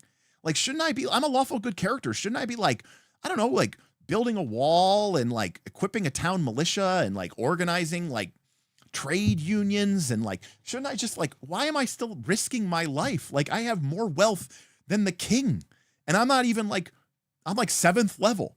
And it kind of breaks, it breaks down verisimilitude. And then you just have so much money. It just like defies explanation. Like, how does this town, which maybe has like 50 silver pieces in it, and then I come into this town with thousands of gold pieces, like, it just, it boggles the mind, right?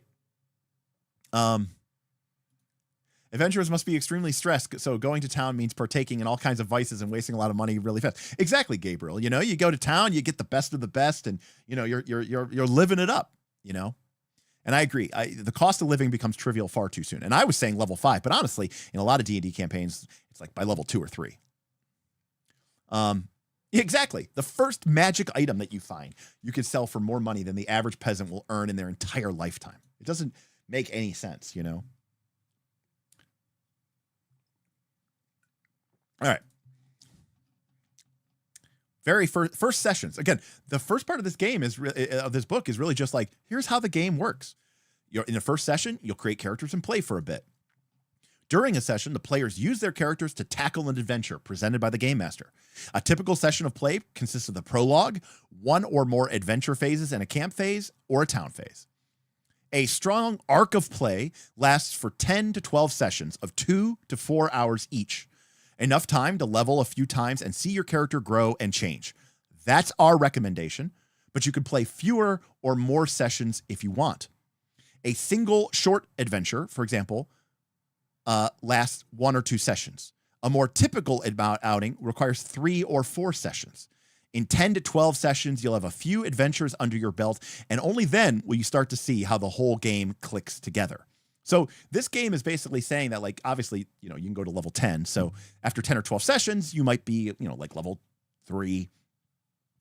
So obviously the game is not over, but like that is sort of like what they consider to be like one season of play. And they're basically saying, like, if you play less than that, you're really not getting what this game is offering. All right. So then they talk about character sheet. They talk about dice. All right. We've talked about dice before. A 4, 5, or a 6 is a success. And a 1, 2, or a 3 is a worm, a failure. All right. Obstacles are integral to the game. They are descriptive. A steep climb, a rusty lock, a stubborn bill collector. But they're also described as a number, usually from 1 to 10. That is how many successes you need to roll in order to pass the test. If a rusty lock is an obstacle 4 test, I have to roll 4 successes on my criminal skill to pass the test and open the lock. We often abbreviate this as ob as an obstacle. If you do not roll enough successes to meet your obstacle, the game master introduces a twist, a new obstacle, or gives you a condition in exchange for getting what you want. We can add dice to our dice pools. We can subtract dice from our dice pools. We can add or subtract successes from our results, okay? Note that bonus successes are always applied to passed or tied rolls, never to failed rolls. In other words, they are bonus successes. They are not successes. So if you fail, having +2 successes won't help you. But if you tie or you get, more successes than you need, then you can succeed by even more. Help is a potent mechanism in Torchbearer. You need dice. If you have the same skill as another player that has been called to a test, you can assist your mate in the endeavor. Your help is worth +1 die to the roll. And when you do, hand them one of your dice. It's the law of the land. This is classic Crane writing style, right? Where he's like saying, you have to hand them one of your dice. And to be fair, this is another thing that influenced our table. We always, if someone's aiding somebody or helping somebody or giving somebody a dice, we almost always give them the dice, one of our dice. And it's different, right? It's a different color. It's a different look. So you know which one of the dice in the dice pool was my dice. Sometimes you can re-roll 6s. If a die comes up a 6, sometimes there's things that you can use to re-roll. You don't re-roll them. You leave them on 6 and you pick up a number of dice equal to the 6s you rolled and roll more. So there's kind of an exploding success on 6s, but you don't get that for free. You have to spend one of your persona or fate points. Sometimes we care about how much you succeed by, which is called margin of success. So if the obstacle was 3 and we got 5 successes, then the margin of success was 2. Similarly, margin of failure is how many we failed by. As we adventure, we will suffer from the inequities of the world. They'll become hungry, thirsty, angry, afraid, exhausted, injured, or sick. And if you do not cure these conditions, we will die. We call this reality, and the system that it represents, the grind. Yes, if you adventure and you just keep adventuring and you just keep adventuring, your character will literally eventually just drop dead. And again, part of this isn't like the fun namby-pamby, dungeon of like, woo, it's the fun house, right? Like the idea here is that these are brutal places. Just being there drains you, exhausts you, injures you, sickens you, right? Until eventually you just drop dead. All right. So that's Torchbearer. That's like the entirety of Torchbearer and how Torchbearer works. And it might seem crazy, but there's it sounds like going to work. Yeah, work is going to the grind. So we can't play an Eberron adventure with Torchbearer. Gabriel, I would definitely say no. In fact, Torchbearer, the book, on the back of it, it says, a role-playing game of desperate adventure, right? Adventure is a dirty word in these lands. You're a scoundrel, a sword for hire, a villain, a wastrel, a criminal, a cutthroat. You've come to this place because you have no other options but to make your fortune in a world that shuns and fears you. There's naught for you in this world save blood and treasure. No inheritance, no dowry, no place on the farm, not even a job. A life of adventure is all you've got left. If that means delving into ruins of a long-dead civilization and slaying a dragon or two, so be it. At least you'll live it up before the end comes. And who knows, maybe you'll score big and carve out a stronghold of light against the vast, weird darkness after all. Okay. Now, Michael, Scotch Glenn, what's up? Are there any ideas we can steal from Torchbearer to improve standard D20 games, or is the machine too specialized for any of its parts to survive outside of the original system? Scopes Glenn, I could talk about this at great length because there's many things that I've taken from Torchbearer that Smith and I have put into our various games. For example, when I played, so this is like an easy way to think of it. I'll use 5e, okay? This is already an optional rule in the DMG. There's an optional rule in the DMG that lets you turn short rests from an hour into basically an overnight 8-hour stint. And it turns long rests from an overnight stint into like a week or more in town. And when I play 5e, what we often do is we use that rule. The group will they'll go into some dungeon, they'll go into the Caves of Chaos, they'll adventure. And then going back to town isn't an option. So what they go do is they go camp. And we have a system that we've created where they don't get back. They can do stuff at camp, right? To re-earn hit dice or to re-earn a couple of spell slots. But it's a short rest, right? They don't get all of their resources back. By default, the only thing that they get to do is spend hit dice, right, to recover hit points. But we give them this option to do little things, and they can improve their camp, and there's random encounters at camp. And then they go back into the dungeon, and then they repeat this process. And eventually they go back to town. And then town isn't just like, oh, we stay there overnight. No, you're in town for like 2 or 3 weeks. It costs you a good chunk of gold. You know, you get all your stuff repaired. And then you get what we would call the full rest, right? You get the long rest. You get all your hit points back, all your hit dice back, all your spell slots back. But that's only in town, right? When you're out and adventuring, you're kind of, going between the adventure and camp. And we've sort of built up mechanics in a lot of our D20 games. Smith did it for Pathfinder 2 with his Dark Winter campaign. I did it for my 5e campaign, Dungeon Time Extreme, which was run in the Caves of Chaos, where we had this sort of camp, adventure, town system. So that's one thing that you can definitely take, for sure. And that's probably one of the ones that I think I sort of have used the most. I love that pattern of play because and you have to create mechanics and you have to create incentives. You either have to create incentives, sticks or carrots, right? Incentives or punishments to just keep the players from just going, well, why don't we just go back to town? There's got to be a reason why they don't just go back to town.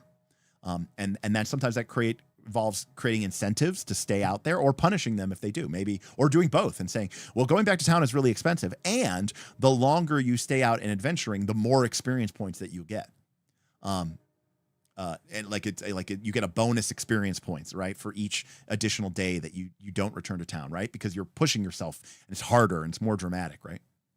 Now, Michael brings up a great point, which is, can you talk about the conflict system?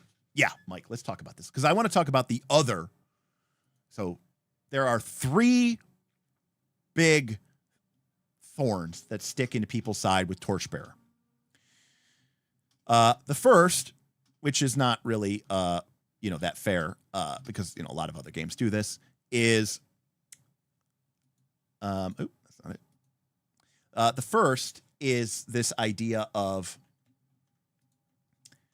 having these traits on our character sheet and using them against ourselves, right? So that we are essentially kind of, in a weird way, trying to fail, right? That's a very weird concept for a lot of people. And it doesn't always go over, really clearly, right? And, people are totally fine with the trait giving them a bonus. But when you start talking about your trait hurting you mechanically in the game and that it's an option for you to do that, people can get kind of like, what are we even doing here? So that's the first thing.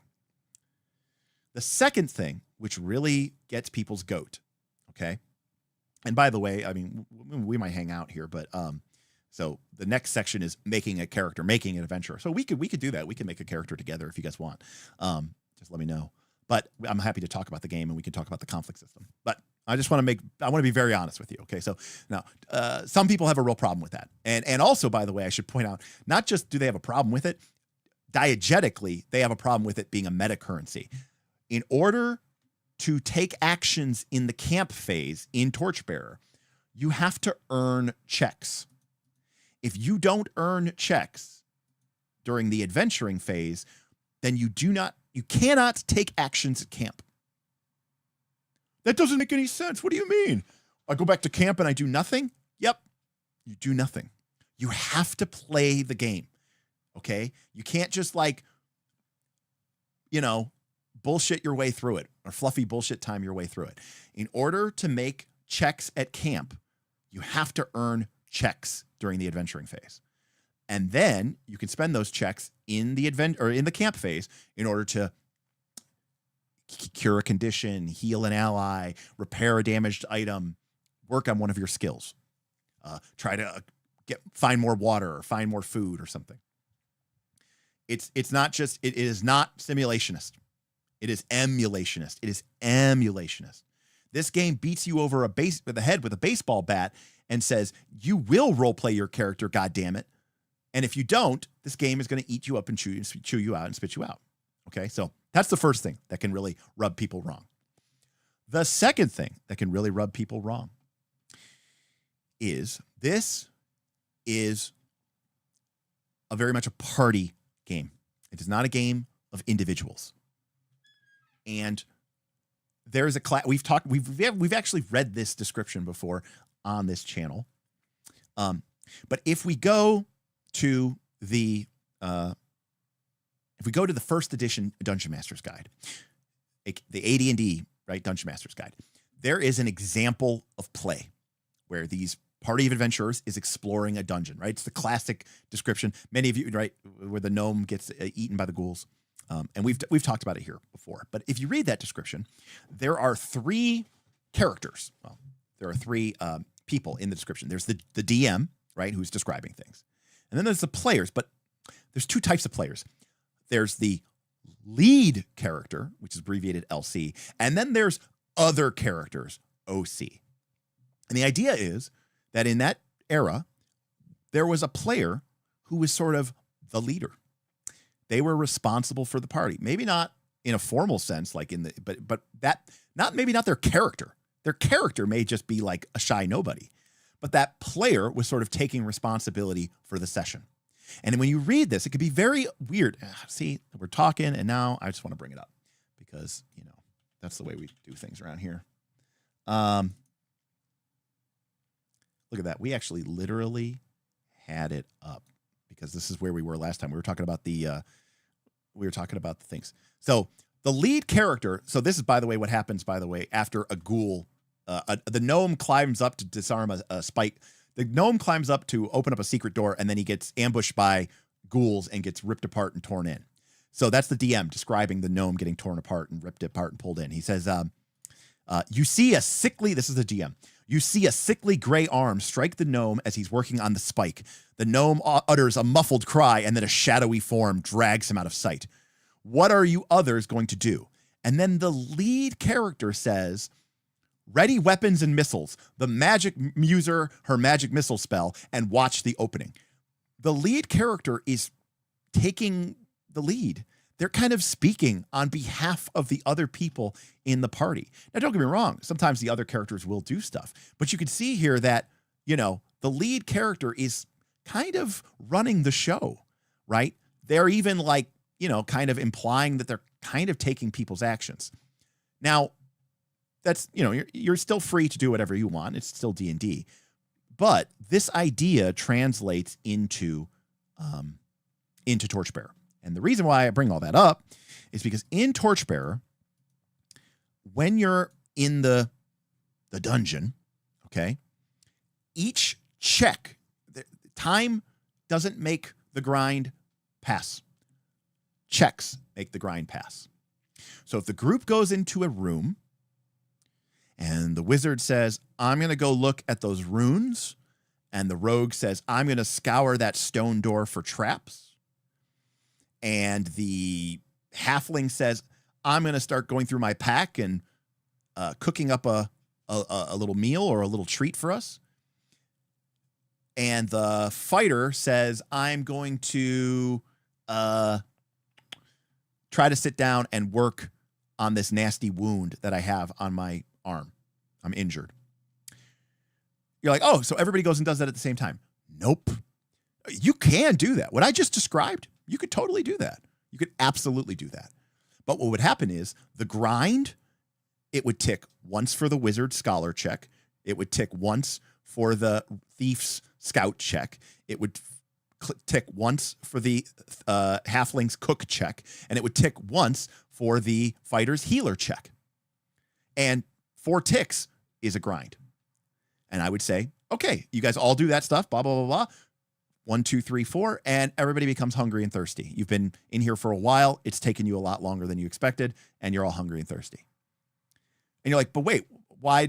So what if only one person did something? Well, then the clock would only tick once. So wait, if we all take actions, time passes further? Or if time passes faster? Yep. Yes.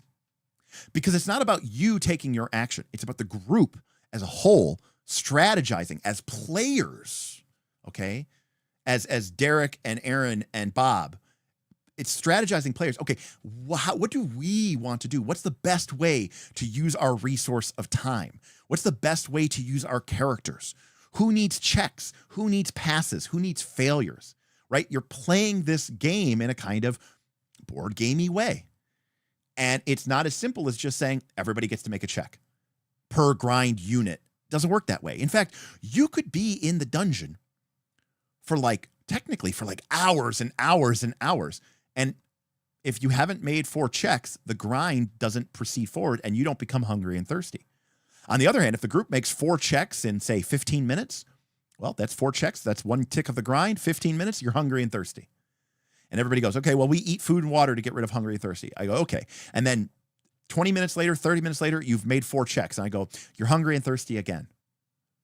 But wait, why? Because the game and time, you're when you have that disconnect, which is fine if you have that disconnect. It's fine if you have that disconnect. It's because you're used to thinking about games only as these simulationist exercises, that the game is not a game, right? The game is just a way of describing a world. That is not what Torchbearer is. Torchbearer is a game that creates experiences. And those experiences are entertaining, and those experiences are fun. But it is not trying to simulate some reality. Okay? So that's the second thing that people have a big problem with in Torchbearer. The third thing that people have a problem with in Torchbearer is conflicts. Now, so far, we've said that if you want to do something, like decipher the runes, then you make a scholar check, okay? Let me bring up the bookmarks.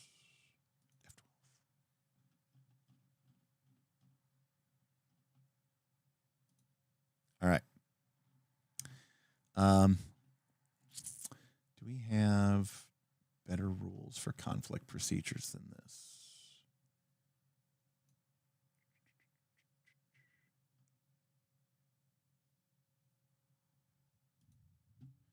No. I think the rules for conflicts might be in the Scholar's Guide. Because this is one of those things where it's kind of like, maybe you're not supposed to know about it as much, you know. All right. So conflict. Conflict is where you break out this kind of mini game where you sort of get more granular than just one person makes a check. Now, conflicts can be very dangerous because when you enter into a conflict, okay, what's going to happen is you're going to set a goal. What is my goal for this conflict? Might be to kill my enemies. But it also could be, I'm going to convince these people to leave us alone. We're going to run away. Okay? You state your goal. And in Torchbearer, there are 7 base conflict types. Capture, convince crowd, drive off, kill, flee or pursue. Okay? And trick or riddle. All right? And there's some other conflict types that are in the expansion book, right? You have abjure, ambush, banish, battle, bind, negotiate, skirmish, all these things. The thing here is when you go into a conflict, you're going to state a goal and the enemy is going to state their goal. So the classic example would be you're going through the dungeon or whatever like that, you know, the door opens and then I describe that like, you know, a rampaging troll comes emerging out. And this is not a game of superheroes. This is a game of ordinary folk who are just being thrust into extraordinary circumstances. And so the group says, fuck that, we're out. We're going to flee. And I decide that this would be a good example. This would be a good time to use a flee conflict or a conflict. So this is a flee conflict. And so the group sets a goal and they say, we want to outrun the troll and lose him in the maze, or lose him in the dungeon corridors. I go, okay, that's your goal. And the troll obviously has a goal, which is, to catch you up and eat you. Okay, great. So we know what your goal is. We know what my goal is. Then each side creates a pool of resource called disposition. And disposition is basically how strongly do you really feel about this? How well equipped are you to deal with this kind of challenge? How motivated are you? For example, maybe trolls are lazy. Okay. And by the way, monsters are cool. I could go into a whole thing about monsters. And this is, again, I'm not going to teach you. I'll tell you this one thing, but I won't show you anything because that ruins the surprise. Most monsters have a really high disposition for some conflict types and have a very low disposition for other types of conflict types. Okay. Think of disposition as hit points, but instead of being assigned to an individual, it's assigned to one side. So the party has a disposition, the monsters have a disposition, or the enemies have a disposition. So let's say instead of a troll, it's an ogre. And maybe this is something the group has learned. They've learned that ogres are lazy and they don't like to pursue people. Or maybe ogres are really dumb and they're very easy to trick. So the group decides that, if they try to go kill this ogre, or if they try to drive him off, that's actually playing into that monster's strength. And they actually have a lot of disposition, right? They have a lot of hit points, disposition points. But if they do a conflict type, if they state a goal that is going to get them tricking or riddling or fleeing or pursuing, then maybe that's an area where that monster's disposition is much lower. And that means that they have less hit points to stay in the fight. Okay. Now, this is where the game becomes, and to be fair, I think that idea is really cool. And a lot of people think that's really cool. But at this point, remember, this could be a kill conflict. This could be a drive-off conflict. This could be a convince conflict. You can use conflicts for anything.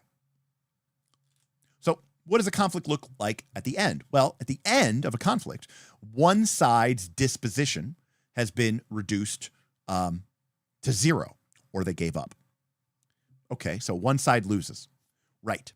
But the side that won, so the side, if your opposition loses, you get your goal, right? The heroes get away.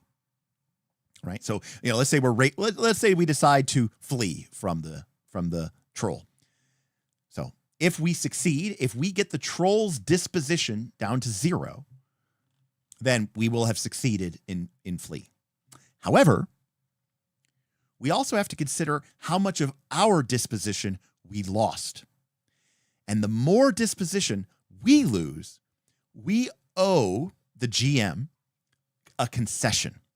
And the size of that concession depends on how much we lost. If we lost none of our disposition, if we end that conflict with max disposition, we don't owe the GM shit, right? We get away scot-free.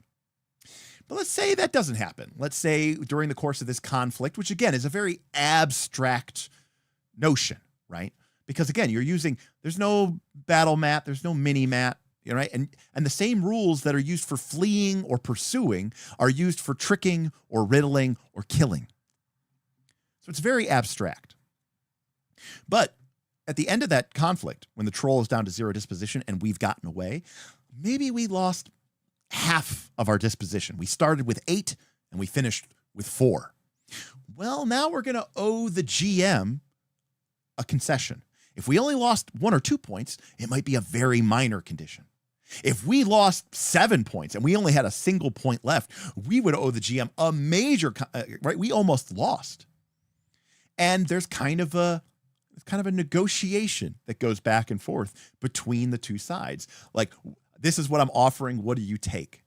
So, for example, I might say, let's say after you guys, you lose a good amount of your disposition. The troll is chasing you through the hall. There's a couple of times, right? It gets really close and it's like, it almost maybe even grabs somebody at one point in time. And then they get away, they break away. And at the end of it, I say, okay, here's the consent. I lost. You guys get away from the control. But remember when the troll grabbed onto you at that one point in time when we were describing that? We were just describing. I'm going to say two things. Number one, everybody in the party is exhausted, right? You've just been fleeing nonstop throughout the dungeon. But number two, when the troll grabbed you and you had to break away from it, it ripped open your backpack. And so, Michael, your character's backpack is not only destroyed, but all the stuff that was in your backpack spilled out at some point back in the dungeon, and you lost it.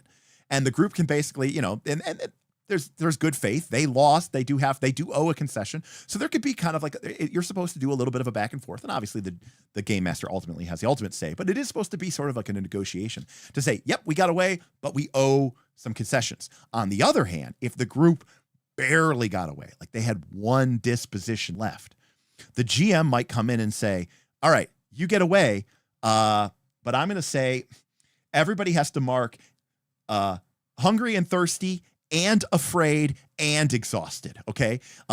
You guys are not only beat up, but you're also just like, you're now lost in the darkness. You have no idea where you are going. Everybody's panting, everybody's thirsty, everybody's hungry, right? I'm going to have you all mark 3 conditions because, you owe me a major concession. And there's advice, there's tips in the book to sort of help the GM decide what is an appropriate concession. Chadram says, "Damn it, Michael." Yes, damn it, Michael. So that's the way a conflict works in its most basic setting. So what does a conflict look like?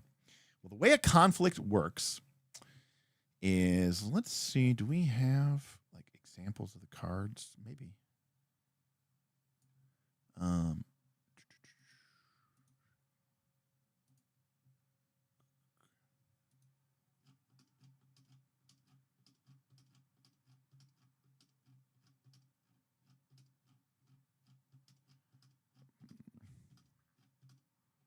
right, we do not have the pictures of the cards, so I can only just show you this.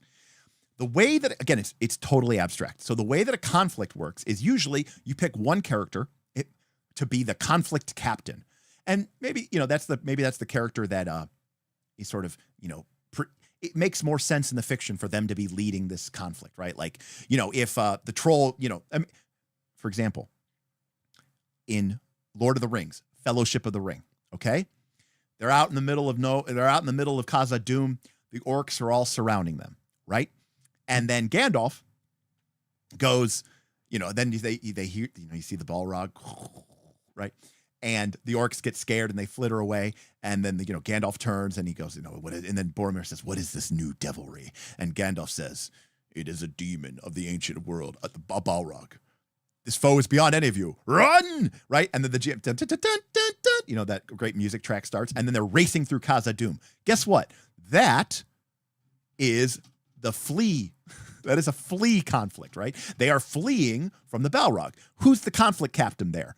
Gandalf, right? He's leading the way, right? He's kind of the one in charge, right? He's the one leading the flight. So you do the conflict, whatever. And so the fellowship succeeds, right? They escape from the Balrog, but they lost a lot of disposition. So the GM says, okay, well, all right, you owe me a concession, all right? And here's what I want. The rest of the people make it to the other side of the bridge, but the Balrog is right there. The concession you owe me, Gandalf's player, is you and I need to go into another conflict. Just you versus me on the bridge. And Gandalf says, all right, I'll do it. And so then Gandalf gets into probably a banish conflict, right? Or a kill conflict with the Balrog. And they have their own conflict. And then, by the way, Gandalf wins that conflict. But he literally loses all but one disposition. And the GM, or maybe he loses all of it, right? So it's a tie. And the GM says, yep, you break the thing and he falls. But the whip grabs Gandalf's leg and it rips him off of it. Fly, you fools. And then that's it. So, right, like that's the way that you have to think about conflicts. you need to think of it in a narrative sense. You need to think of it in a movie sense. You need to think of it in scenes and montages and action sequences. Okay. It's not round by round kind of action.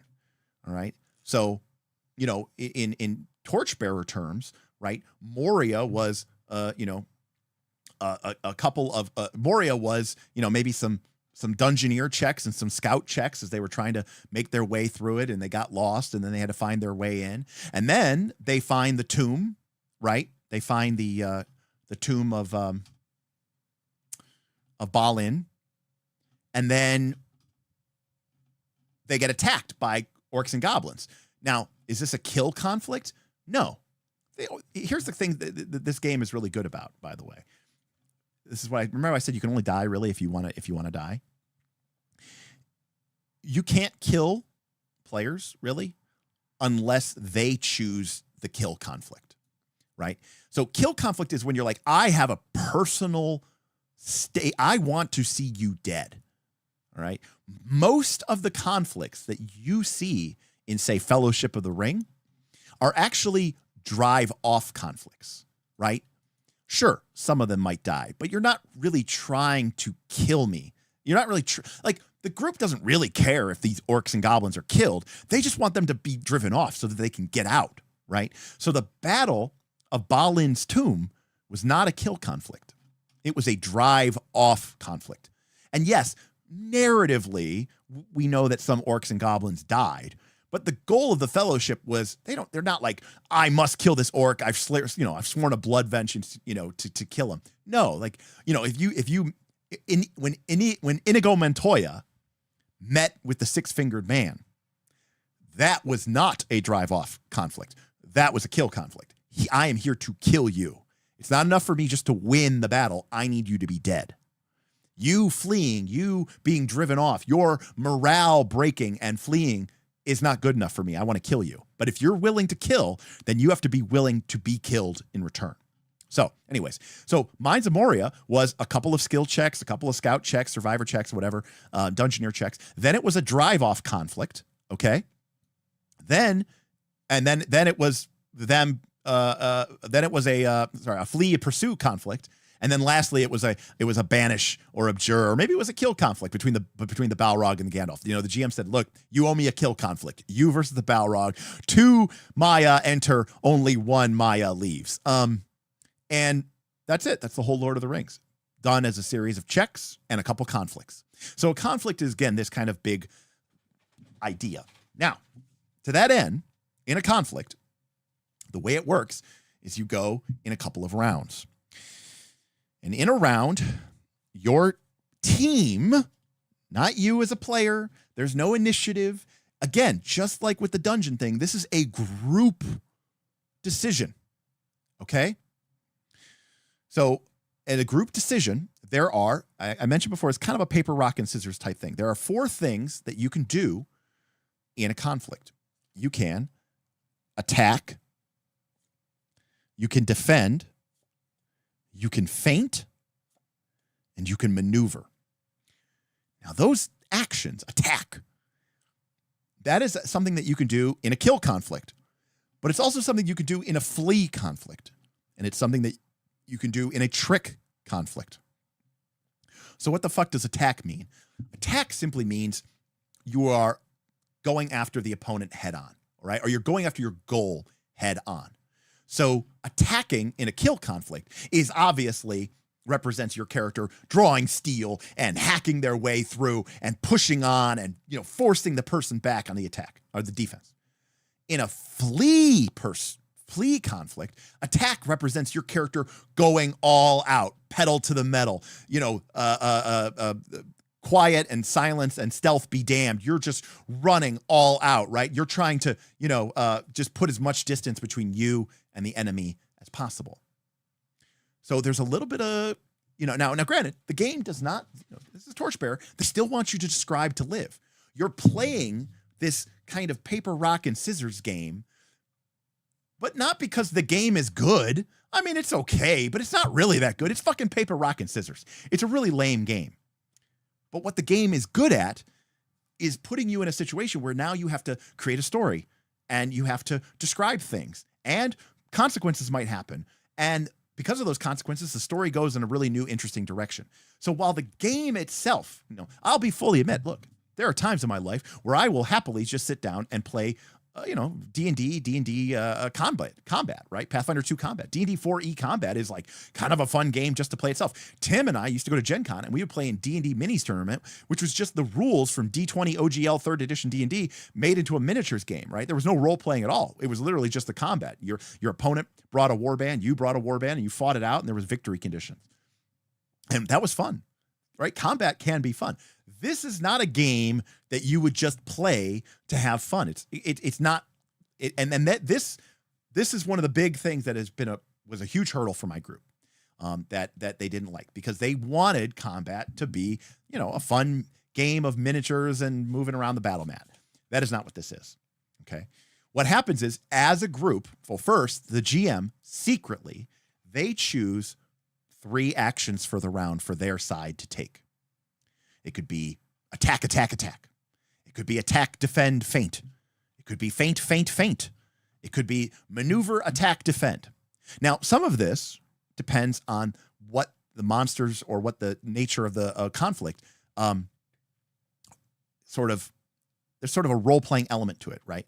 Like, it's very unlikely that the dumb, dull-witted troll is going to try to defend.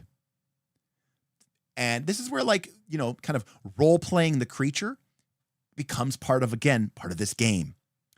All right? Imagine that I, as a GM, am setting up my 3 cards, and you don't see them. Their backs are to you. That's what this little thing here is for, right? So I go like bloop, bloop, bloop, right? I put my 3 action slots in, okay?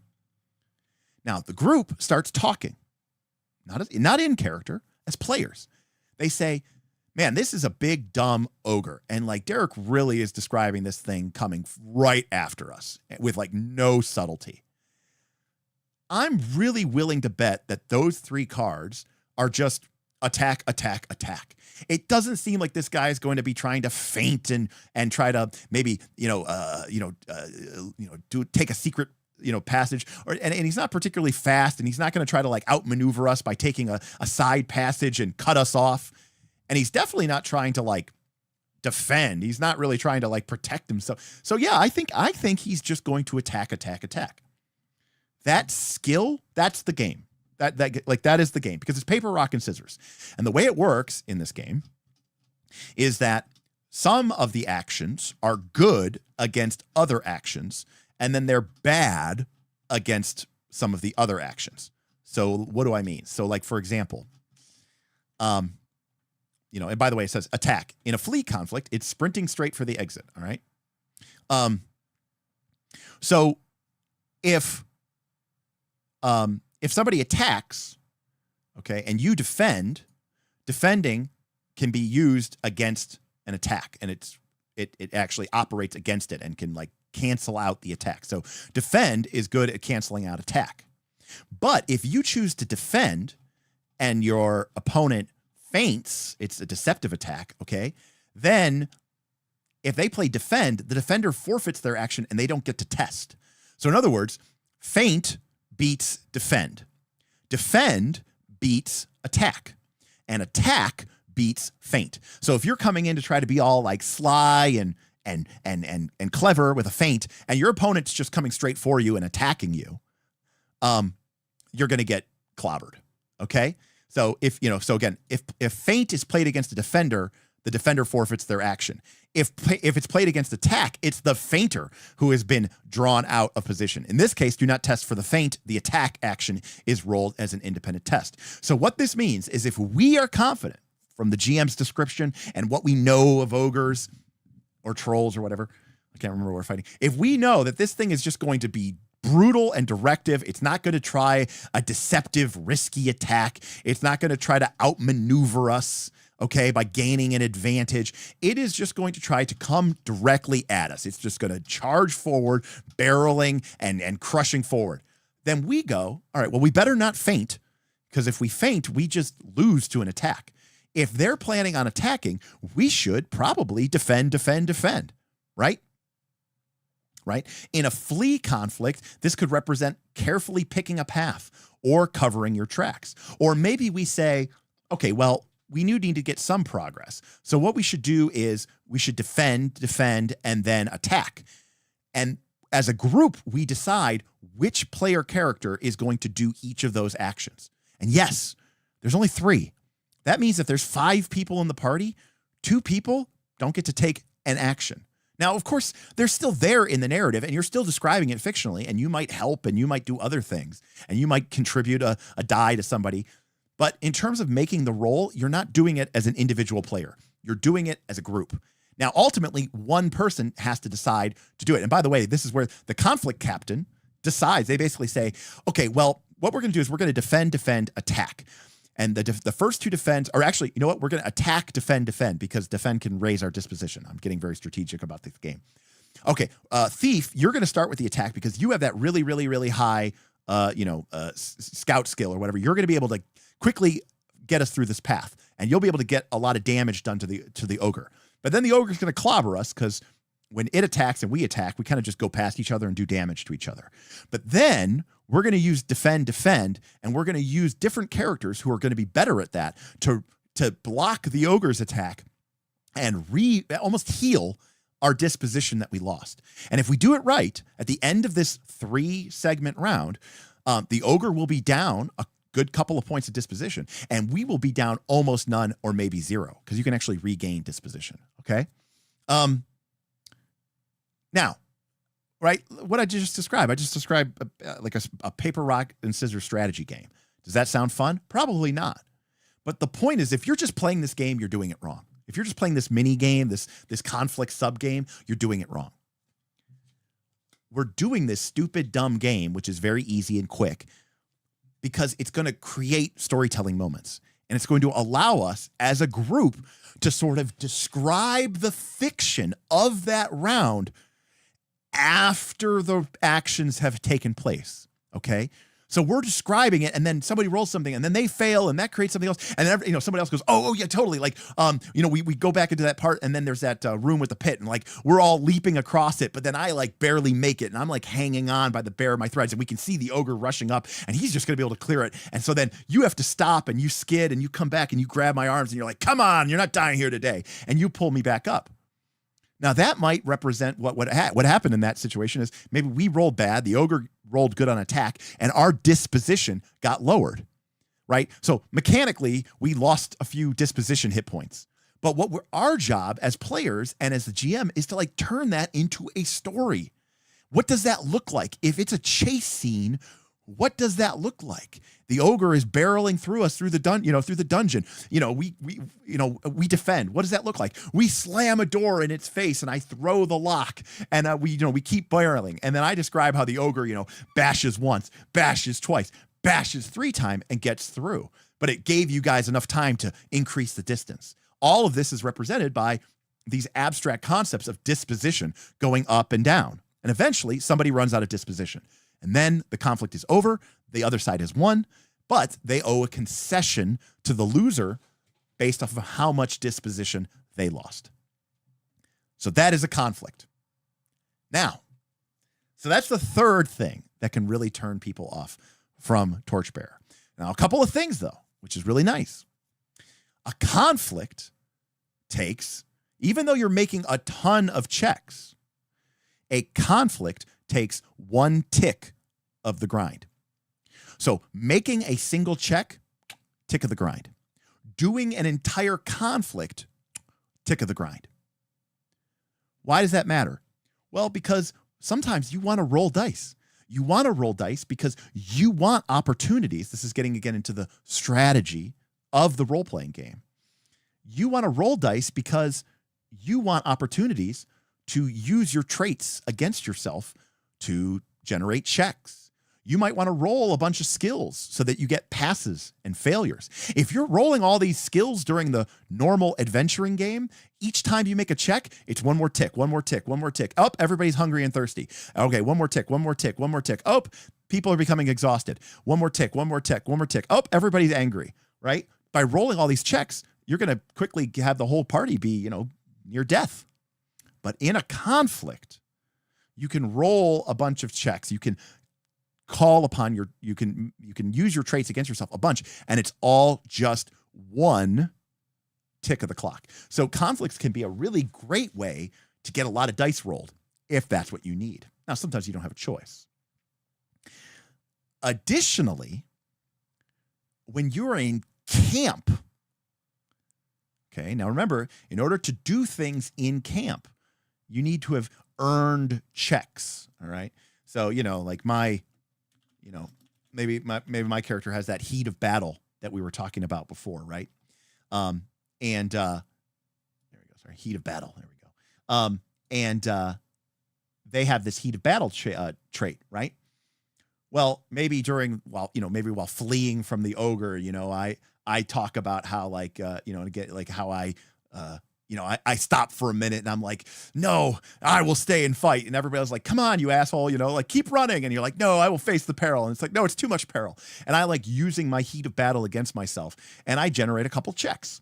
Cool. And when we get to camp phase, I can use those checks to make tests. I can use them to try to cure myself of some of my conditions. I can use them to cure maybe practice some of my skills.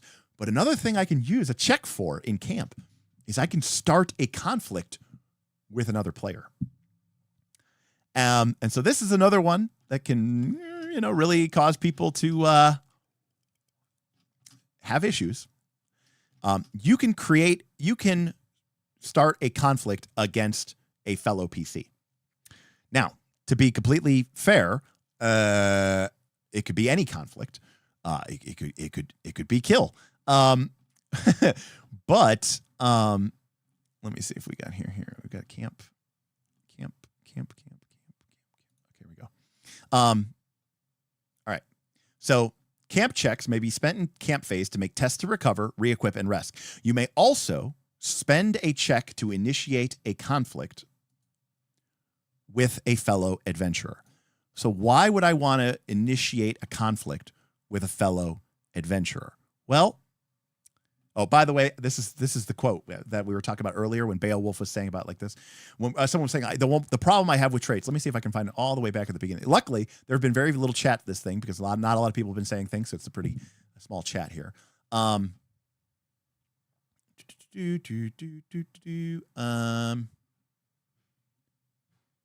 see here. There was. Oh, here we go. There we go. Dr. Metropolis. It was not Beowulf. It was Dr. Metropolis. What's up, Dr. Metropolis? Dr. Metropolis says, traits are vague is my problem. Players will feel compelled to constantly try to stretch what heart of battle means and gain any bonuses. Too much metagaming for me. Well, I will point you to this paragraph. Reaching. There's a phenomenon with traits that we call reaching. It's a situation when a trait clearly doesn't fit, but a player is working really hard to convince the group that it'll work. This behavior is not creative. It's just short of begging, and it's certainly always bullshit. If you feel a player is reaching, tell them so. Give them a moment to readjust, and if they don't have anything better to add, then move on. The trait does not apply.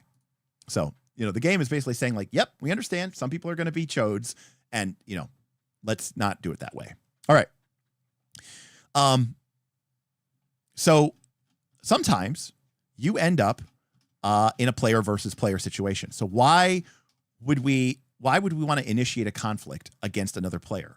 Well, the reason is because I might want to convince your character of something. And if my goal is to convince you, your goal might be to convince me.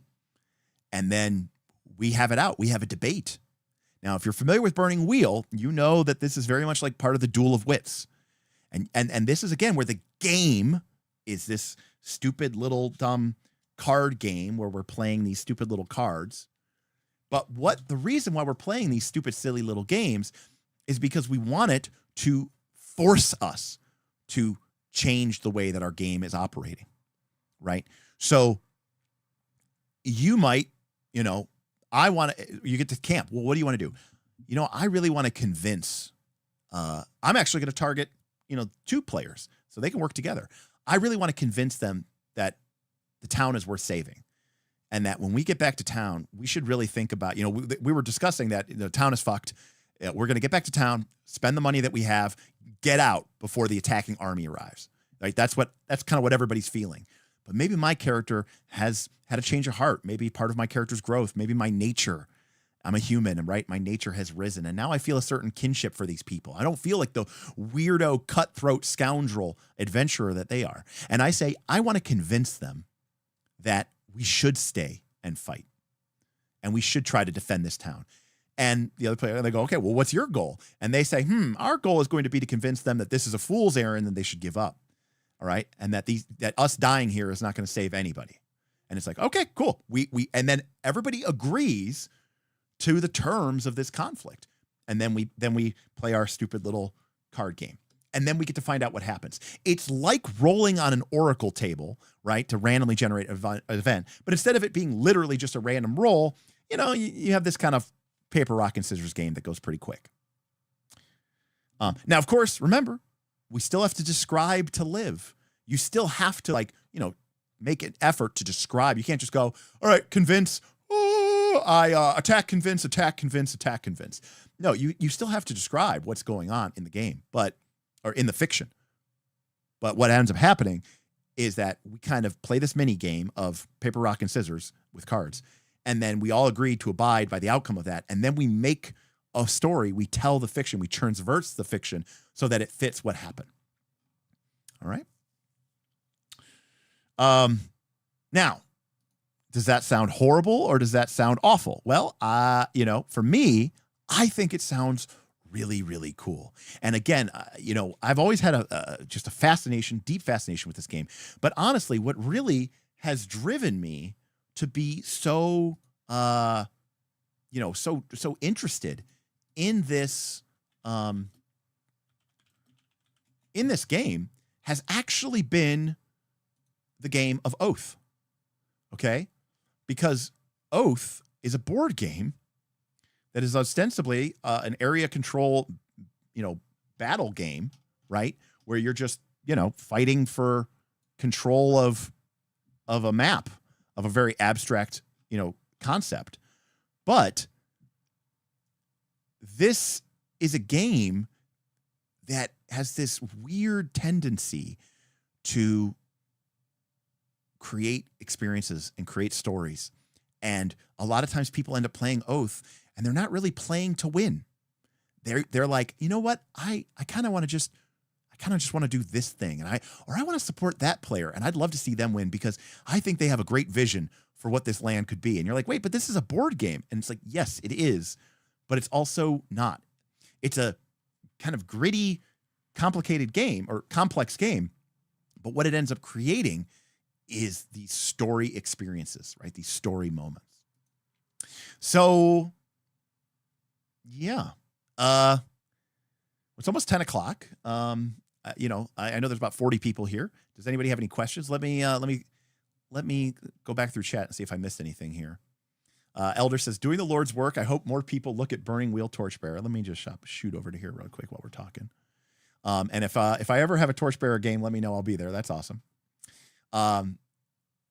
I must say, using the scene from Lord of the Rings gives me a better understanding of conflicts because it was a bit difficult to grasp. Yeah, Will, and I don't necessarily know that these folks didn't just take these conflicts from Lord of the Rings. I mean, riddle conflict. Gee, where did that happen? Oh, I don't know. It happened twice, right? It happened twice in The Hobbit, right? Bilbo riddles with Gollum. Bilbo riddles with Smaug, right? So, and in fact, I could be wrong, but I might be right. I think, let me take a look here. If we look at a halfling,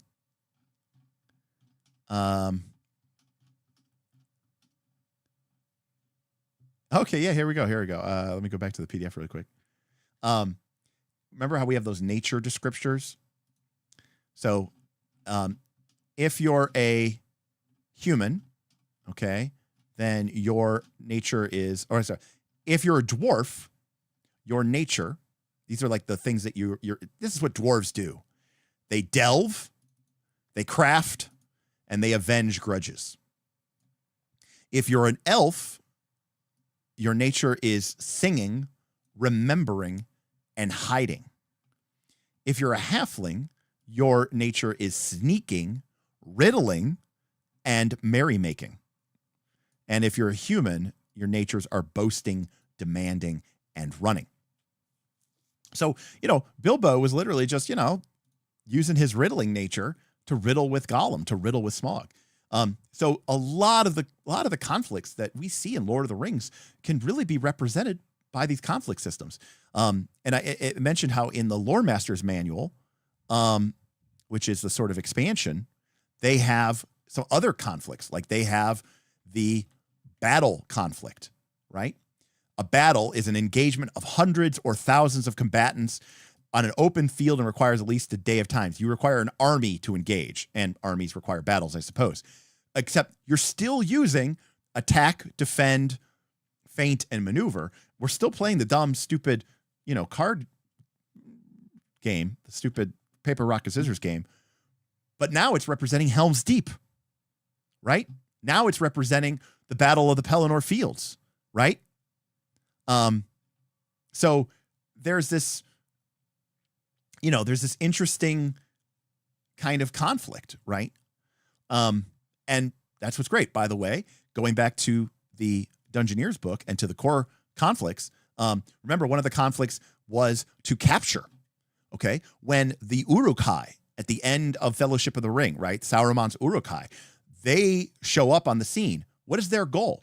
They're not there to kill the Fellowship. I mean, they will if they can, but they're not there to kill them. They're there to, what? Find the halflings, right? Find the halflings. So in that conflict, okay, in the conflict of that scene, the orc's goal is to capture the halflings, and the hero's goal is to drive off the Uruk-hai, right, and prevent that from happening. Now, what ends up happening? They do. The Uruk-hai are driven off or killed, except they lose a lot of disposition, right? And as a result of losing a lot of disposition, the GM asks for a compromise. And he's like, okay, as part of this compromise, one of you needs to die and two of the halflings get captured. And you're like, shit. Okay, well, Boromir, you're being played by Sean Bean anyways. You get to get killed. And then we'll lose Perry. We'll lose Pippin and Merry. Like that was them giving a concession, because did the Uruk-hai succeed at getting the ring? No, but they killed Boromir and they captured Merry and Pippin, right? So they got something. The Fellowship won because Frodo didn't get captured and he was able to escape with the ring across the Anduin, right, to Amamuil without getting captured by the Uruk-hai. So from that perspective, the Fellowship won that conflict. But they also lost a ton of disposition, and they owed a lot of concession, which would included, all right, well, two of you do get captured, and Boromir dies. So it's not like exactly a 1-to-1, but I'm telling you, like with the core conflicts and with a couple of the additional ones, you could pretty much play out almost every major conflict. And remember, conflicts aren't just battles, right? Fleeing from the Balrog, that was a conflict. Riddling with Smaug, that was a conflict. Riddling with Gollum, that was a conflict. Escaping from the spiders in Mirkwood, that was a conflict. So all of these things are conflicts. Some of them, Shelob, fighting Sam. Okay, that's a kill conflict, But even then, no, because Sam isn't trying to kill Shelob, isn't he? In fact, you don't even know that Shelob dies. He stabs her a couple times and then she slinks away. He's trying to drive her off. He's not trying to kill her. Anyways, if you look at Burning Wheel, you can even see more of the Lord of the Rings DNA in the life paths. Yeah, I mean, it's very clearly a huge influence to them. Thaddeus, sorry about this, just jumped in mid-talk about conflict. But is the kind of conflict decided by the players, or is it split between the players and the GM? Thaddeus, that's a great question. My general understanding of that is that it really depends on what your goals are, right? I think the GM is going to declare the conflict, based off of the player's description of what they're trying to do. So the players describe, the GM chooses. So if the players say, well, we're going to get the hell out of here, we're going to flee for our lives, then the GM's going to go, okay, this is a flee, this is a flee and pursue. But so they can pick essentially because they're declaring what they're doing. And if you say, yeah, we're going to run away, and then you're shocked when the GM chooses flee, why did you describe that you're learning? And of course, I don't think anyone's going to put a gun to your head. And the player's like, no. Like, I didn't want to flee. You're like, well, what are you trying to do? We're trying to, do something else. You're like, well, then you need to describe something different, because if you're just fleeing and you're running away, then you're fleeing. You need to, if you're trying to make him, back off, then you're trying to drive him off. You're not trying to flee, so then you need to describe what are you doing to drive him off, right? New to your channel. Thanks, David. Are you going to stream a game? It would help me wrap my brain around the mechanics. The thing is, David, this is a very unpopular game, and it would probably never actually really get anything popular. However, David, one of the goals that I've had for a while with my channel is to start running some games for my patrons. I'd love to be able to. I've gotten a chance to play with a bunch of my patrons at conventions, Origins, Gen Con. I've even had a couple of my patrons in our studio when we had our studio. In fact, one of the people who got to play with us, believe it or not, is one of our patrons from Australia. He was in town and then stopped in Cleveland, our hometown, just so he could play a game with us. So that was a lot of fun. It's pretty cool. Internet and today is crazy, right? That I can be friends with someone from Australia and then they come to the United States for other reasons, but decide to swing through so they can play games with somebody. It's awesome. Anyways, very cool stuff. That being said, one of the things I've been wanting to do for a long time is run some games for my patrons. And obviously my patrons are all over the world, so this would be online. And, I'd obviously need to talk to them and make sure everybody's comfortable. But it does provide me or afford me a route to potentially record those games and share them with either my patrons or maybe, if everybody's comfortable, with the wider internet. There's obviously, some of the quality isn't going to be as high, so I do have a little bit of concern for there. But to that end, David, I have been really thinking about running a Torchbearer game on my Patreon Discord. So if I do that, I would be definitely tempted to record it and maybe make it available. It might be only available to my patrons, just to give them a little bit of a leg up, or at least they would be the first to get to see it. Also, some people are much more comfortable. Some people are very rightfully so shy about, being on the internet. That's totally reasonable. That's not for everybody. And so they might be comfortable with that video only being seen by their fellow patrons, which is, only a couple hundred people versus the thousands of people that could potentially see it on the wider internet. And if it's private, then only people who ever joined the Discord can see it. Never like just some random person in the future finds you on the internet and looks you up. Like God forbid, if someone ever like Googled Derek Melinda and, there's all these YouTube videos now of me on Roll for Combat, me here. There's like video of me playing Magic the Gathering at tournaments, on camera. And so it's like, there's a lot that people could figure out about me and know about me without ever knowing me. So it's a little weird sometimes. Anyways, Mark, not a game for me. I don't think my group likes battles too much of D20. And Mark, I'm not going to lie to you, Mark, that was a major hurdle for me. Or not for me, for my group. My group did not, my group was okay with most of the things. What they were okay with the grind. They were okay with everybody only making one skill check. They were okay with the traits against themselves. What they did not like was the conflict system. And part of the reason is not because they didn't like the conflict system. They thought it was like boring or whatever. They didn't like it a ton, which is fine. It's not supposed to be a good game, right? It's supposed to be simple and quick and easy just so that we can get back to storytelling. But it bring in some mechanics and bring in some uncertainty. What they didn't like about it was that it got rid of, the fun battles and miniatures and 5-foot grids and getting to do all those cool things that you get to do in a combat. So it was less that, it wasn't that they thought that system was bad. It was just that they liked the other system better, which is totally reasonable. It's totally fair. All right. Well, it is 10 o'clock. What do we got left here? We got 42 people left.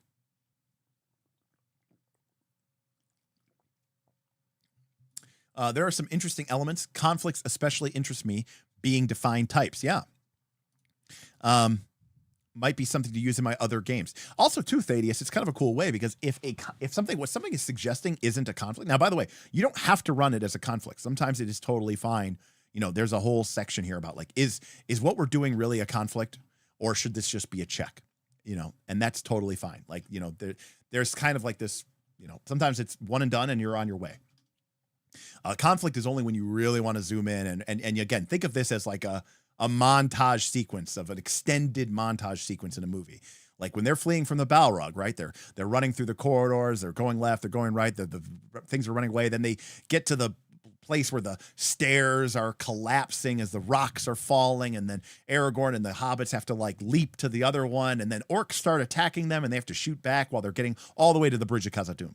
So that's like this big extended, right? It's like this, what do they call them? Action set sequence. If it's something's going to be like this big action set sequence, that's a good indication that you might be looking at a conflict. But it is really cool. And if it's not a conflict type, then it's like, well, then it has to be just a single check because there is no conflict for this type. Which I think is really, really cool. What was I going to say? I got distracted. Oh, yeah. I just like the idea of. I just like the idea of this game, which sort of demands and forces me to role play and and storytell, and I think that's a really cool way for role playing games to function. Now, is this like any other experience? No, but it is what Burning Wheel does. It is what Mouse Guard does. By the way, Torchbearer does this in a dungeon, but Mouse Guard does the almost exact same thing. Mouse Guard and Torchbearer are very similar to each other. What does second edition change from first edition? Are there any significant differences, or was it a visual update? My understanding is that there were a small handful of differences. Let me see. I thought I read something like on Reddit here. Let's see. So originally the elf was like basic elf, where the elf was like a spellcaster and like a fighter. And now the elf is strong and formidable class for expert players to wield, but it's no longer a caster.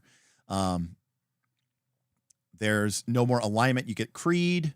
Level benefits have been tuned to create better choices. Let's see. You can't lose your class trait. Yeah, some gear costs have changed. Torches now are OB2 instead of OB1. The belt inventory system is more flexible. You now have 3 slots to configure. So, I mean, it's very minor stuff here. Some of the weapon effects have been tuned. Like, there were some weapons in Torchbearer that were like, this does nothing. And I think they made some of them a little bit better. Is there magic in Torchbearer? Oh, there sure is. Diddle. All right. So when we choose our class, one of the options that we have is for a magician. Magicians have tapped into a special part of themselves called the Memory Palace. This part of their mind allows them to capture and store magical spells and release them upon a command. This art is called arcanism, and it is a dangerous road to travel. There is also the Theurge. Theurges are possessed by a shard of immortal power. This possession allows them to invoke powers beyond the capabilities of other mortals, but such power carries with it terrible consequences. Theurges are kind of like your clerics, but it's more like you've been imbued with like a divine shard.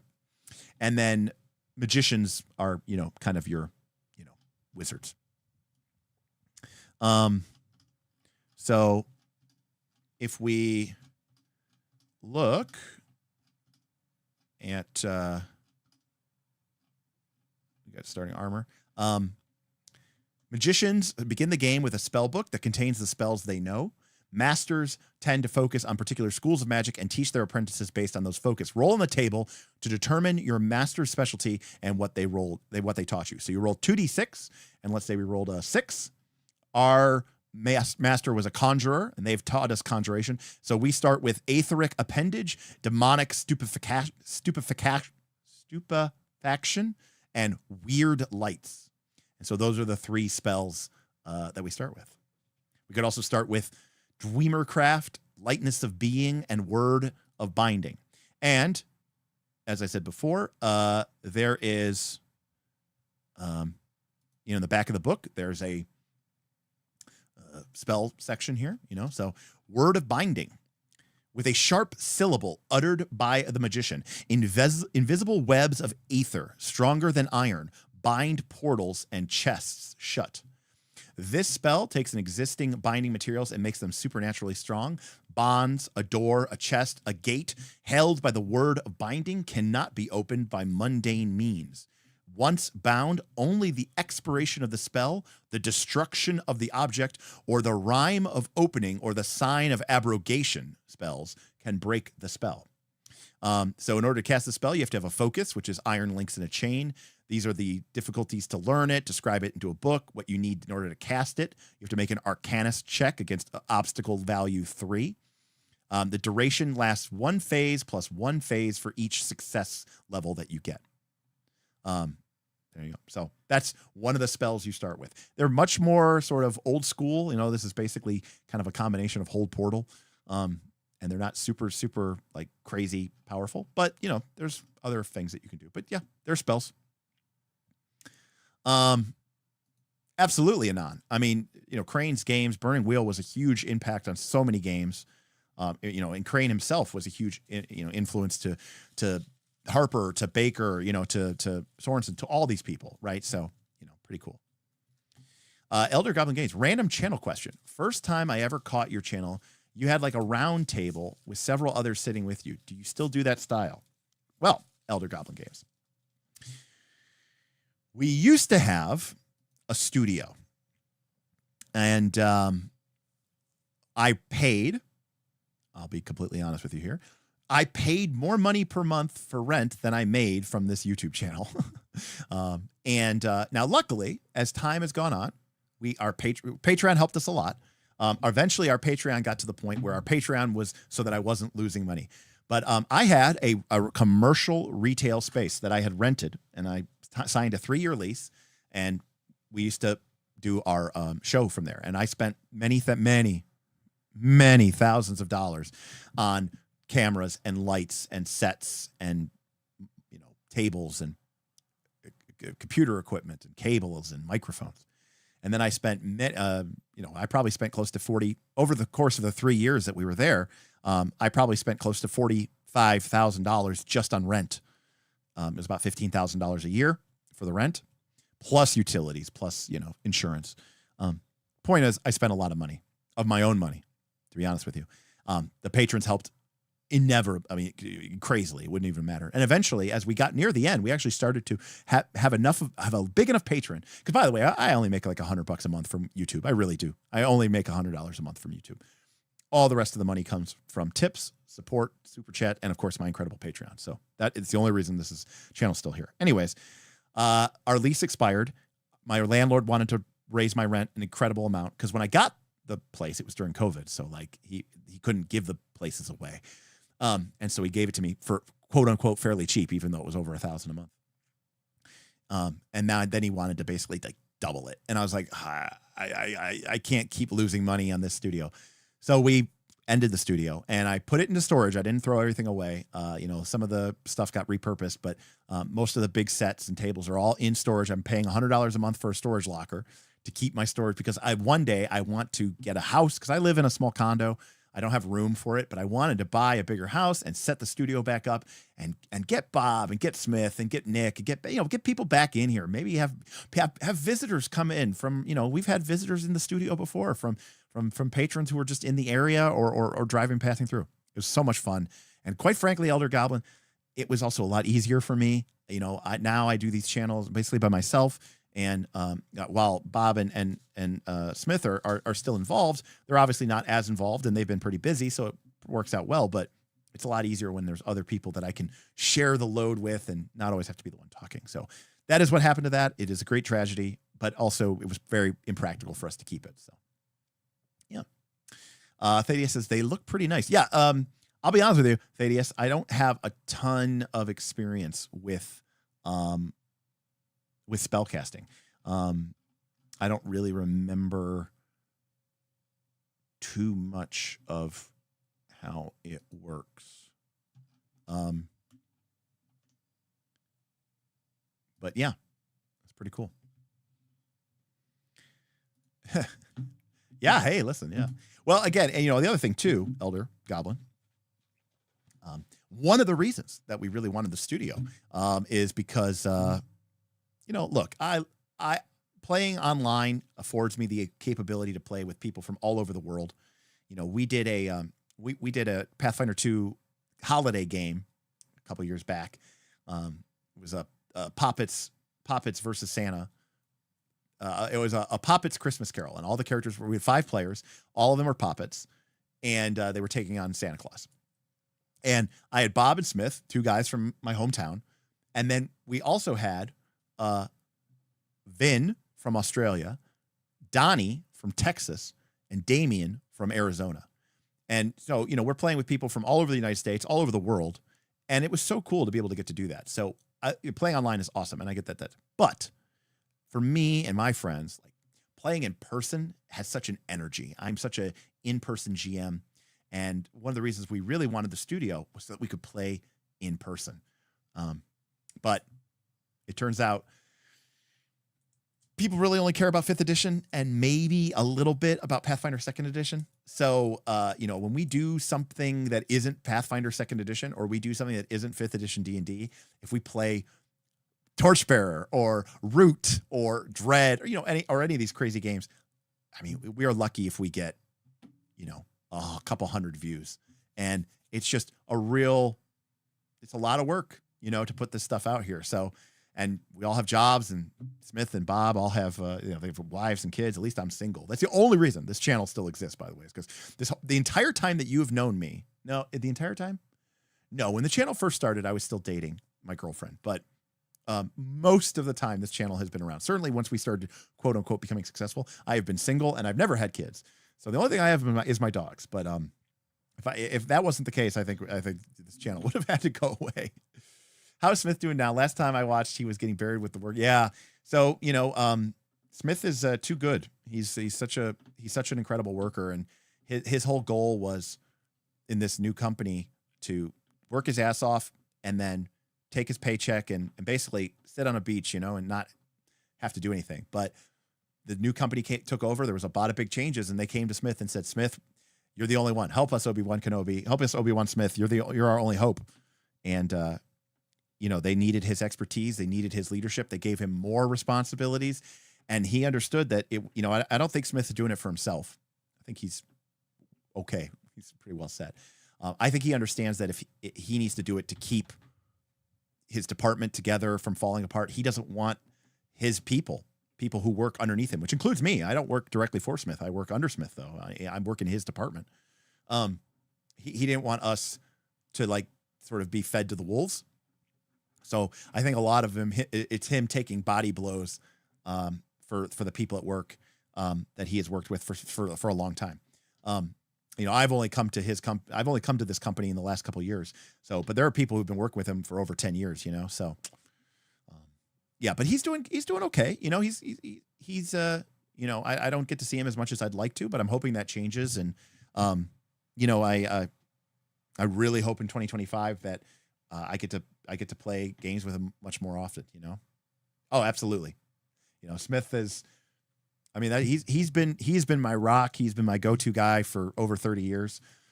Actually 30 years. I'm sure he's not going to watch this, so I'm actually getting Smith a gift to celebrate 30 years of friendship. We met 30 years ago, 1994 is when we first met. 7th grade, junior high. We met at the bus stop, and we became fast friends along with my other good buddy Justin. Who doesn't live around here anymore, but and we've remained friends for 30 years. And there's times where we spent more time and less time, but it's always been a lot. It's not one of those we've been friends for 30 years, and you're like, I talk to him twice a year. No. I mean, Smith has been my very, very, very, very, very, very best friend for a very long time, and he has helped me out so much over the years. So, anyways, I'm getting him a nice gift, and it's. I'll show you guys when it comes in. So I think it'll be done tomorrow. We'll see though. It'll probably be done next week. But anyways, I love Smith. William, man, it sucks being in the minority of being sick of those two games particularly. Well, William, I mean, number one, let's call a spade a spade. I mean, Pathfinder 2 and 5th edition D&D, they're basically the same game. I get it. They're not the same game. They are different, but they're kind of the same game. And, you know, and in terms of the hierarchy, I mean, it's 5e. And by the way, it's like 5e and it's like, 10 people, it's like, or 10 groups, right? It's like 5e for dungeon dudes, or 5e for critical role, or 5e for XP to level 3, or 5e for, whoever, Ginny D. Like, there are like 10 or 20 people who are really actually making a living off of 5e. You know what I mean? Bob World Builder, D&D shorts or whatever. Like, maybe if you want to extend what a living is to like, I make a couple $1,000 a month, which, is fine. It's like minimum wage, right? It's not quite like what I would call a living. But in terms of the people who are making six figures off of RPG YouTube, I'm telling you, it's got to be like less than 30 people. And I mean, there's some people who've obviously had some Kickstarters that have like done really well for them.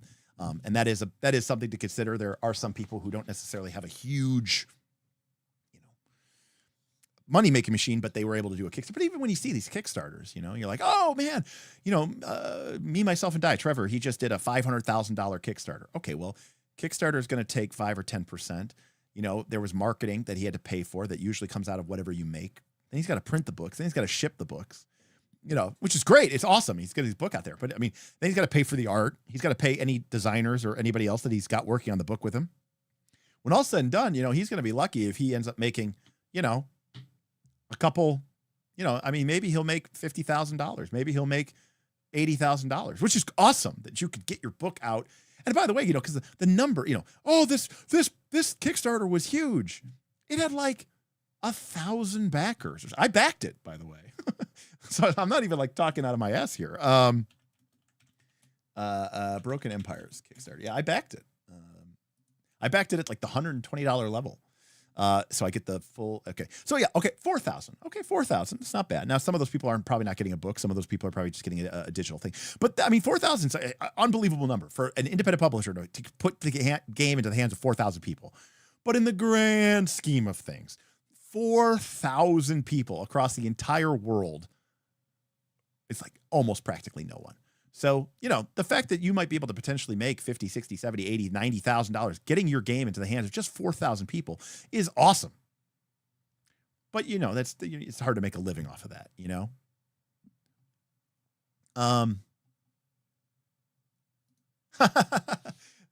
My Southern Beaches game started at the same time as this stream, but we managed to finish up in time to show up here. Well, there you go, Karama. Welcome. Yeah, there's no money in RPG analysis. No, there's not. I mean, well, Anon, I beg to differ.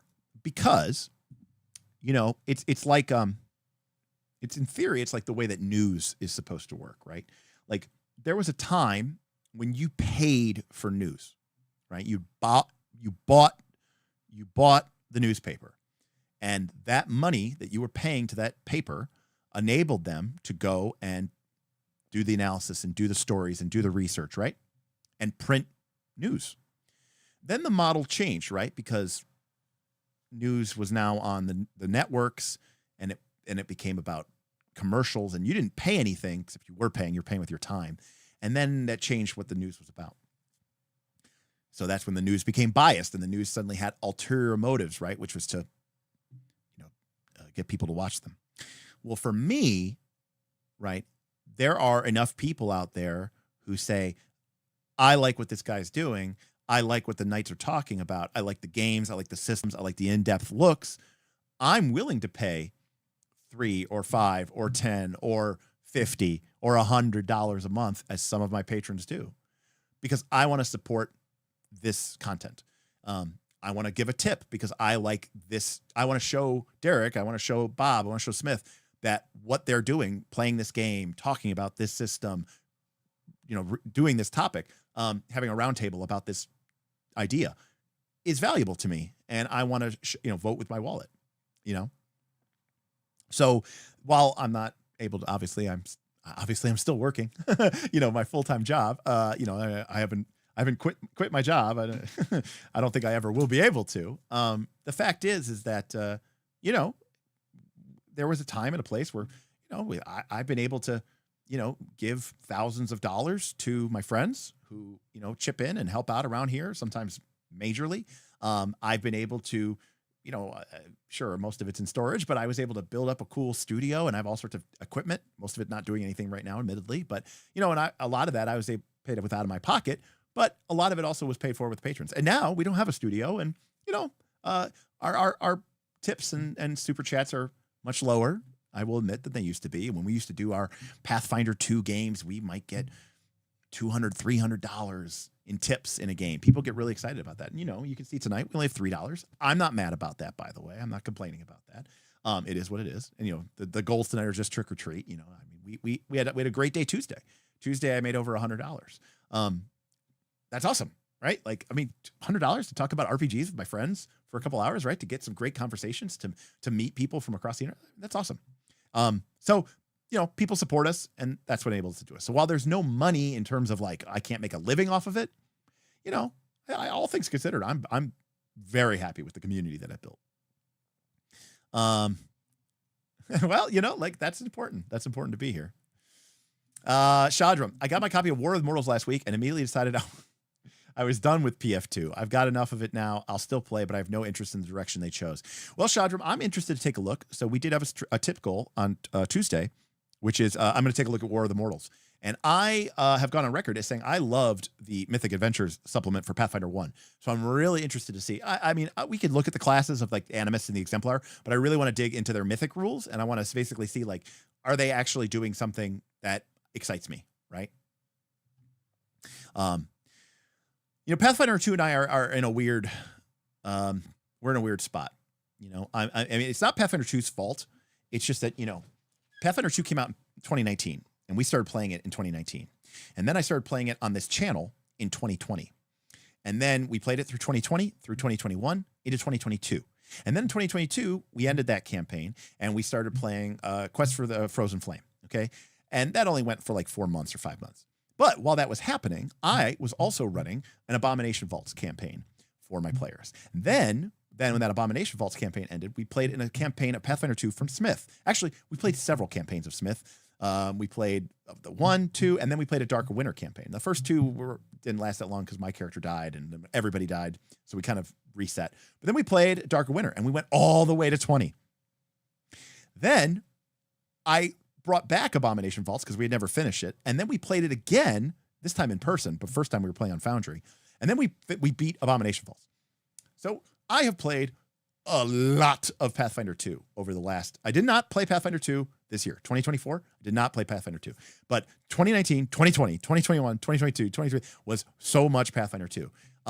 And I, quite frankly, am burned out about it. And I'm not only am I burned out on Pathfinder 2, I'm just burned out mostly on D20. I'm burned out on miniatures and setting up the combats and having these, 20, 30, 40, 50 minute long combats with the cyclical initiative order and grinding the levels, getting it.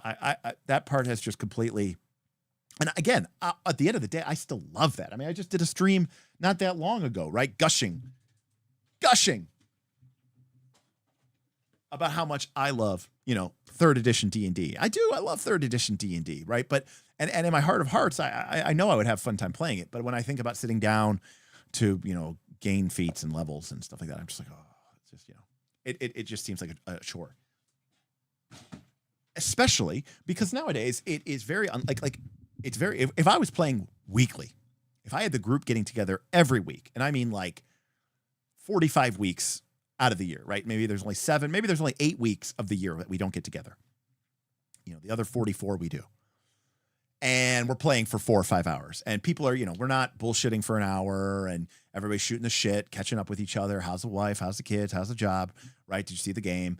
No, just everybody. We get there, there's a couple time for play, 15 minutes of pleasantries. Boom, hit the session. And we're playing. Pizza's getting delivered. Eat, no breaks, no going to get food. No, everybody's playing. And we play to from 7 to midnight. We're getting 5-6 hours a session. And we're doing that every week. Fine. Sign me up for a D20 game. Sign me up for Pathfinder 2. Because then, things are happening and the pace of play is fast. And sure, this combat took 45 minutes, but we're playing for 6 hours. Like, we're going to get so much done. That is not what my experience has been like, especially over the last year. My experience is more like I'm lucky if I can get more than one game in a month. And when the game starts, it's probably 8:30. And then at 11:30, someone's got to go. So, I have 3 hours once a month instead of 5 hours 4 times a month. It's a big difference. And D20 games just grind so slowly. It's just like, I don't get enough juice for the squeeze. That's where I'm at right now. Don't tell that number to Steven. Generally don't understand why folks don't host their campaigns themselves to save that 10%. The answer, Anon, is because you live or die on Kickstarter. Maybe backer kit now, but like Kickstarter isn't just about managing the pledge. It's just that's where people go and that's what people trust. Shadram, I mean, that's a big part of the reason why we kind of put a kibosh on things, because I even said earlier in the year when we stopped playing, I said, people are like, what are you going to do a Pathfinder 2 campaign this year? I said, you know what? I don't know what's going on with the remaster.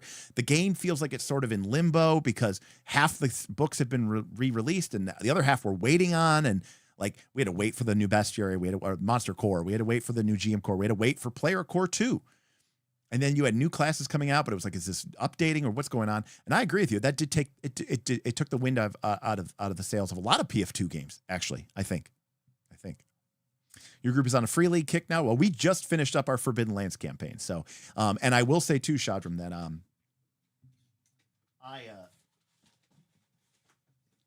I am a big fan of this game. I do think that this game is really cool. In fact, Ben really likes this game, but he said he didn't really like the conflict system in it. Go figure, right? Like another conflict system that I was like. So I actually picked up this book, and these books really are almost the same book, except like completely different, but also completely the same. But I mean, both of these books are so gorgeous, and both of these books are so awesome, and everything that Free League makes is fucking awesome. And I got to get the Moria book. The question is, do I get Moria book for both? Or like, do I only get it for like the One Ring system? I don't know. But all I know is that these books are fucking gorgeous. I mean, look at this map. Look at this map of Eriador. I mean, that is so cool. I got my stupid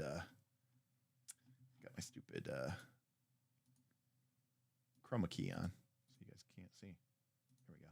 Look at, I mean, that's just, I love the Tolkien style of map. Like, this is so beautiful.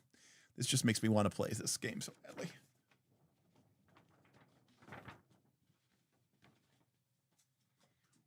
Well, time for Dread. Yes, Dread's fun. Normally, this is the time of year when I would play Dread. Phil says, if you got to choose one, I'd say Tor. I mean, here's the thing. I know, again, I don't hate 5th edition. I mean, because I do like D&D. I do like D20. And I think that, I'll be honest with you. I haven't really fully read this yet, but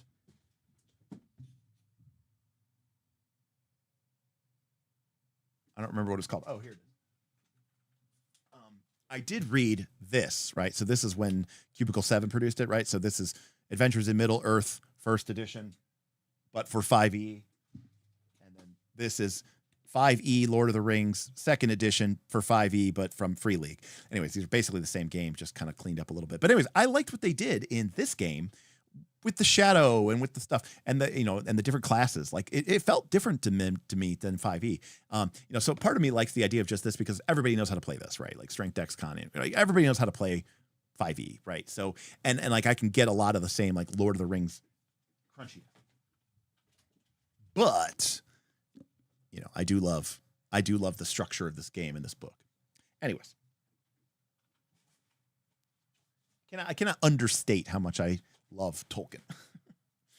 I actually just started rereading Fellowship of the Ring. Anyways, Moria book is incredible, even if you don't get it to play in it.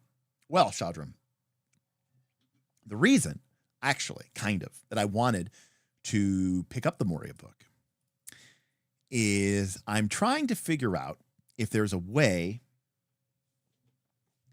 that I can run Torchbearer in Moria.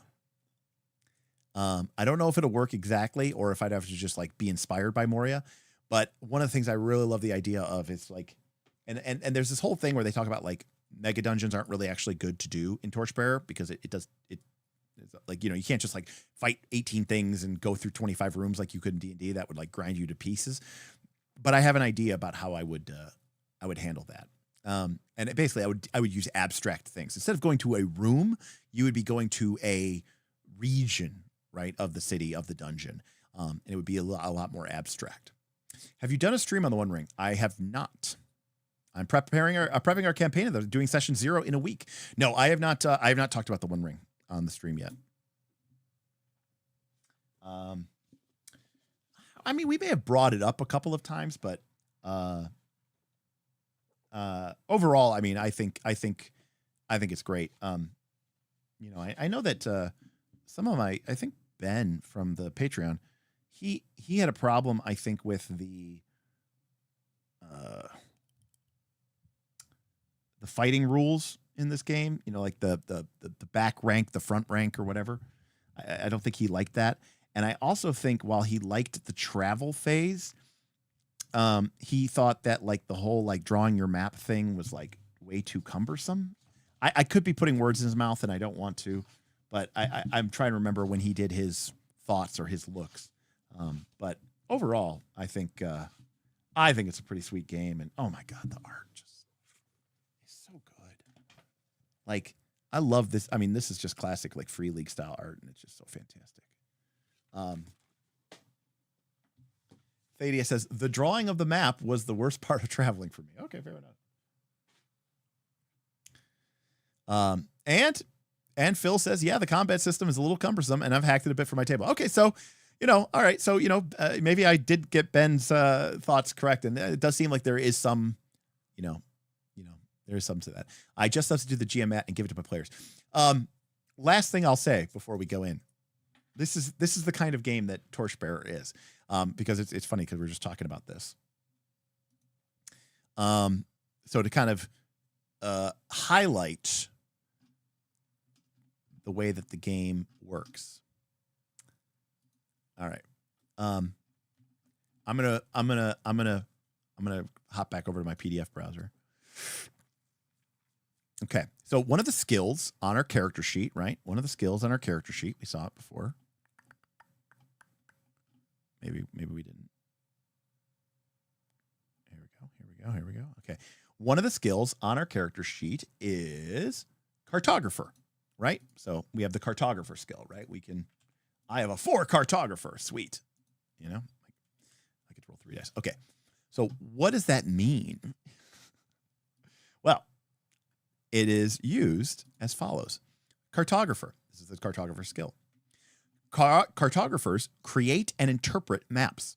This skill is essential to adventurers, explorers, and caravan masters.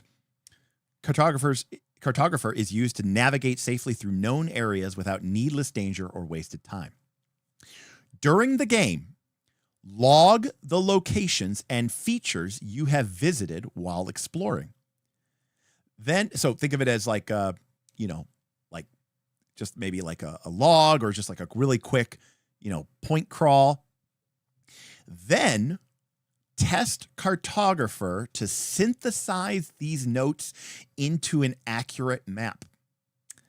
So long as you possess the map and have light to read it by, and you're on the map, you can travel to a location without needing to test, provided no other obstacles have emerged since your last trip. So what is this doing?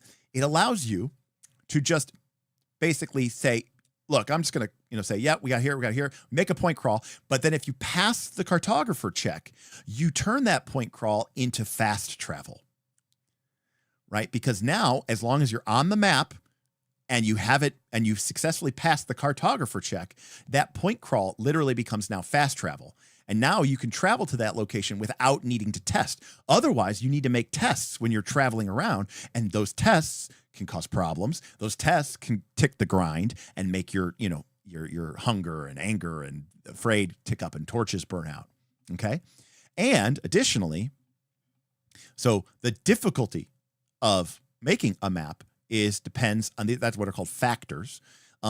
Depends on the area that you're trying to do it. So for example, if you've only gone through a couple of rooms, and you want to make that map, the difficulty is 1. But if you go through an entire region of a countryside or an entire dungeon level, and you're like, I want to map that. We went through it, and I've got a bunch of notes, and I want to make a map that connects all of that. And then we'll be able to fast travel to everywhere we went to without having to make tests. Then the difficulty goes up to 3. And additionally, you also add what the information. So if you were the one personally surveying the area, then you add 1. But if it was transmitted by word of mouth, it's 3. So what this means is that, like, if somebody in town, I'm giving you guys all the secrets. Okay. Now, I'm not saying that this is like really easy. I'm just saying this is the way that you need to think about the game. So remember, when you move or travel or do stuff in the game, the GM is going to make you make checks. When you make checks, you could fail. And when you fail, you could get conditions, or the GM can introduce a twist. Additionally, when you make checks, the grind happens. And you lose, you run out of torches, you run out of food, you rations, you run out of torches. You start becoming angry, you start becoming afraid. So you're in town, and you hear about some ancient shrine located in the nearby wood within the few days' travel. 2. And someone's telling you all about it and how he found it. 3. So we had 2 and 3, and now we got obstacle 5. Not an easy check, but maybe some folks can help us. This is a cartographer check, of course, and cartographers can help cartographers, but we can also be helped with people with Scholar or Pathfinder. And maybe we have a couple people in our party who have Scholar and Pathfinder, and they help me. And what are they helping me do? I'm going to take that hunter's description, and I'm going to make this obstacle 5 check. And if I succeed, I will have the ability to fast travel to the dungeon, because now I have a map to it, and I don't have to. I can travel to the location without needing to test. So I can essentially, teleport. Well, not teleport, but like I can sneak around the game. So anyways, cartographer gets rid of mapping when you travel, because basically what it does is it just says, look, just make some notes, make a point crawl, make a flow chart. Make a flow chart with some notes, honestly, is like the best thing. Make a flow chart, draw a circle, maybe put a couple bullet points. Webbed woods, fought spiders, strange trees with red sap. Just, I don't know, basic notes, and then fine, cool, whatever. And that's what's really cool about this system. Anyways. All right, folks, that's going to do it. We are going to be back Sunday. Tuesday, we reach our tip goal for a Super Sunday system stream, and it was made by one patron, Sunhawk. And so I told Sunhawk, you can pick what you want us to talk about, and he chose G.I. Joe, which is part of the Essence 20. So really, we're going to be kind of first looking at Essence 20 from Renegade Studios. They've also made the Power Rangers game. They made the Transformers game. But he said, look at G.I. Joe. I think it's generic enough that, people get a good taste for it. So I've not looked at the Essence 20 game. I do not own any of them. So this is going to be a first for me. So we're going to be looking at G.I. Joe, an American hero. Again, Ben says some good things about Essence 20. Damien, Pawn No Longer, really enjoys it and really likes it. So we will be doing that on Sunday. So we'll be back Sunday evening to kind of hang out, chill, and do our Super Secret System Sunday system stream. Super Secret System Sunday system, something like that. Super Secret Sunday system stream. That's it. We'll talk about Essence 20. So, Karama says, I agree. G.I. Joe is the most baseline of the 4 games to learn the way E20 works. Perfect. What's the 4th game? Oh, My Little Pony, right? Isn't it Transformers, Power Rangers, G.I. Joe, and My Little Pony? We should do My Little Pony, but will the stream be earlier or same time as usual? Thaddeus, I will probably make it earlier. I'll probably make it at 5. Well, okay. Our time changes Saturday night. We gain an hour. So it'll be kind of weird, but I'll try to get the time out ahead of time so people can actually see what time it is. But my guess is we'll try to do it like 2 hours earlier. But remember that,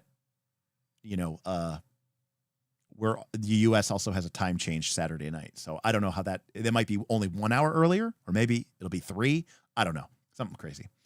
But anyways, so I look forward to seeing you all there. Otherwise, maybe we'll see you on the Patreon. Remember to like, comment, subscribe. Let me know what you think of this crazy ass system. And are you excited to play it, or are you terrified and horrified and want to run back to your D20s? I don't blame you if you do. But I for one am very interested. I for one am hoping that I can get this game to the table this year into next year. I want to get one of those 12-session arcs that Luke Crane was talking about and Thor were talking about. And I want to do it with my patrons and my friends. Otherwise, we'll see you Sunday, or we'll see you next time on Knights of Last Call. Good night, everybody.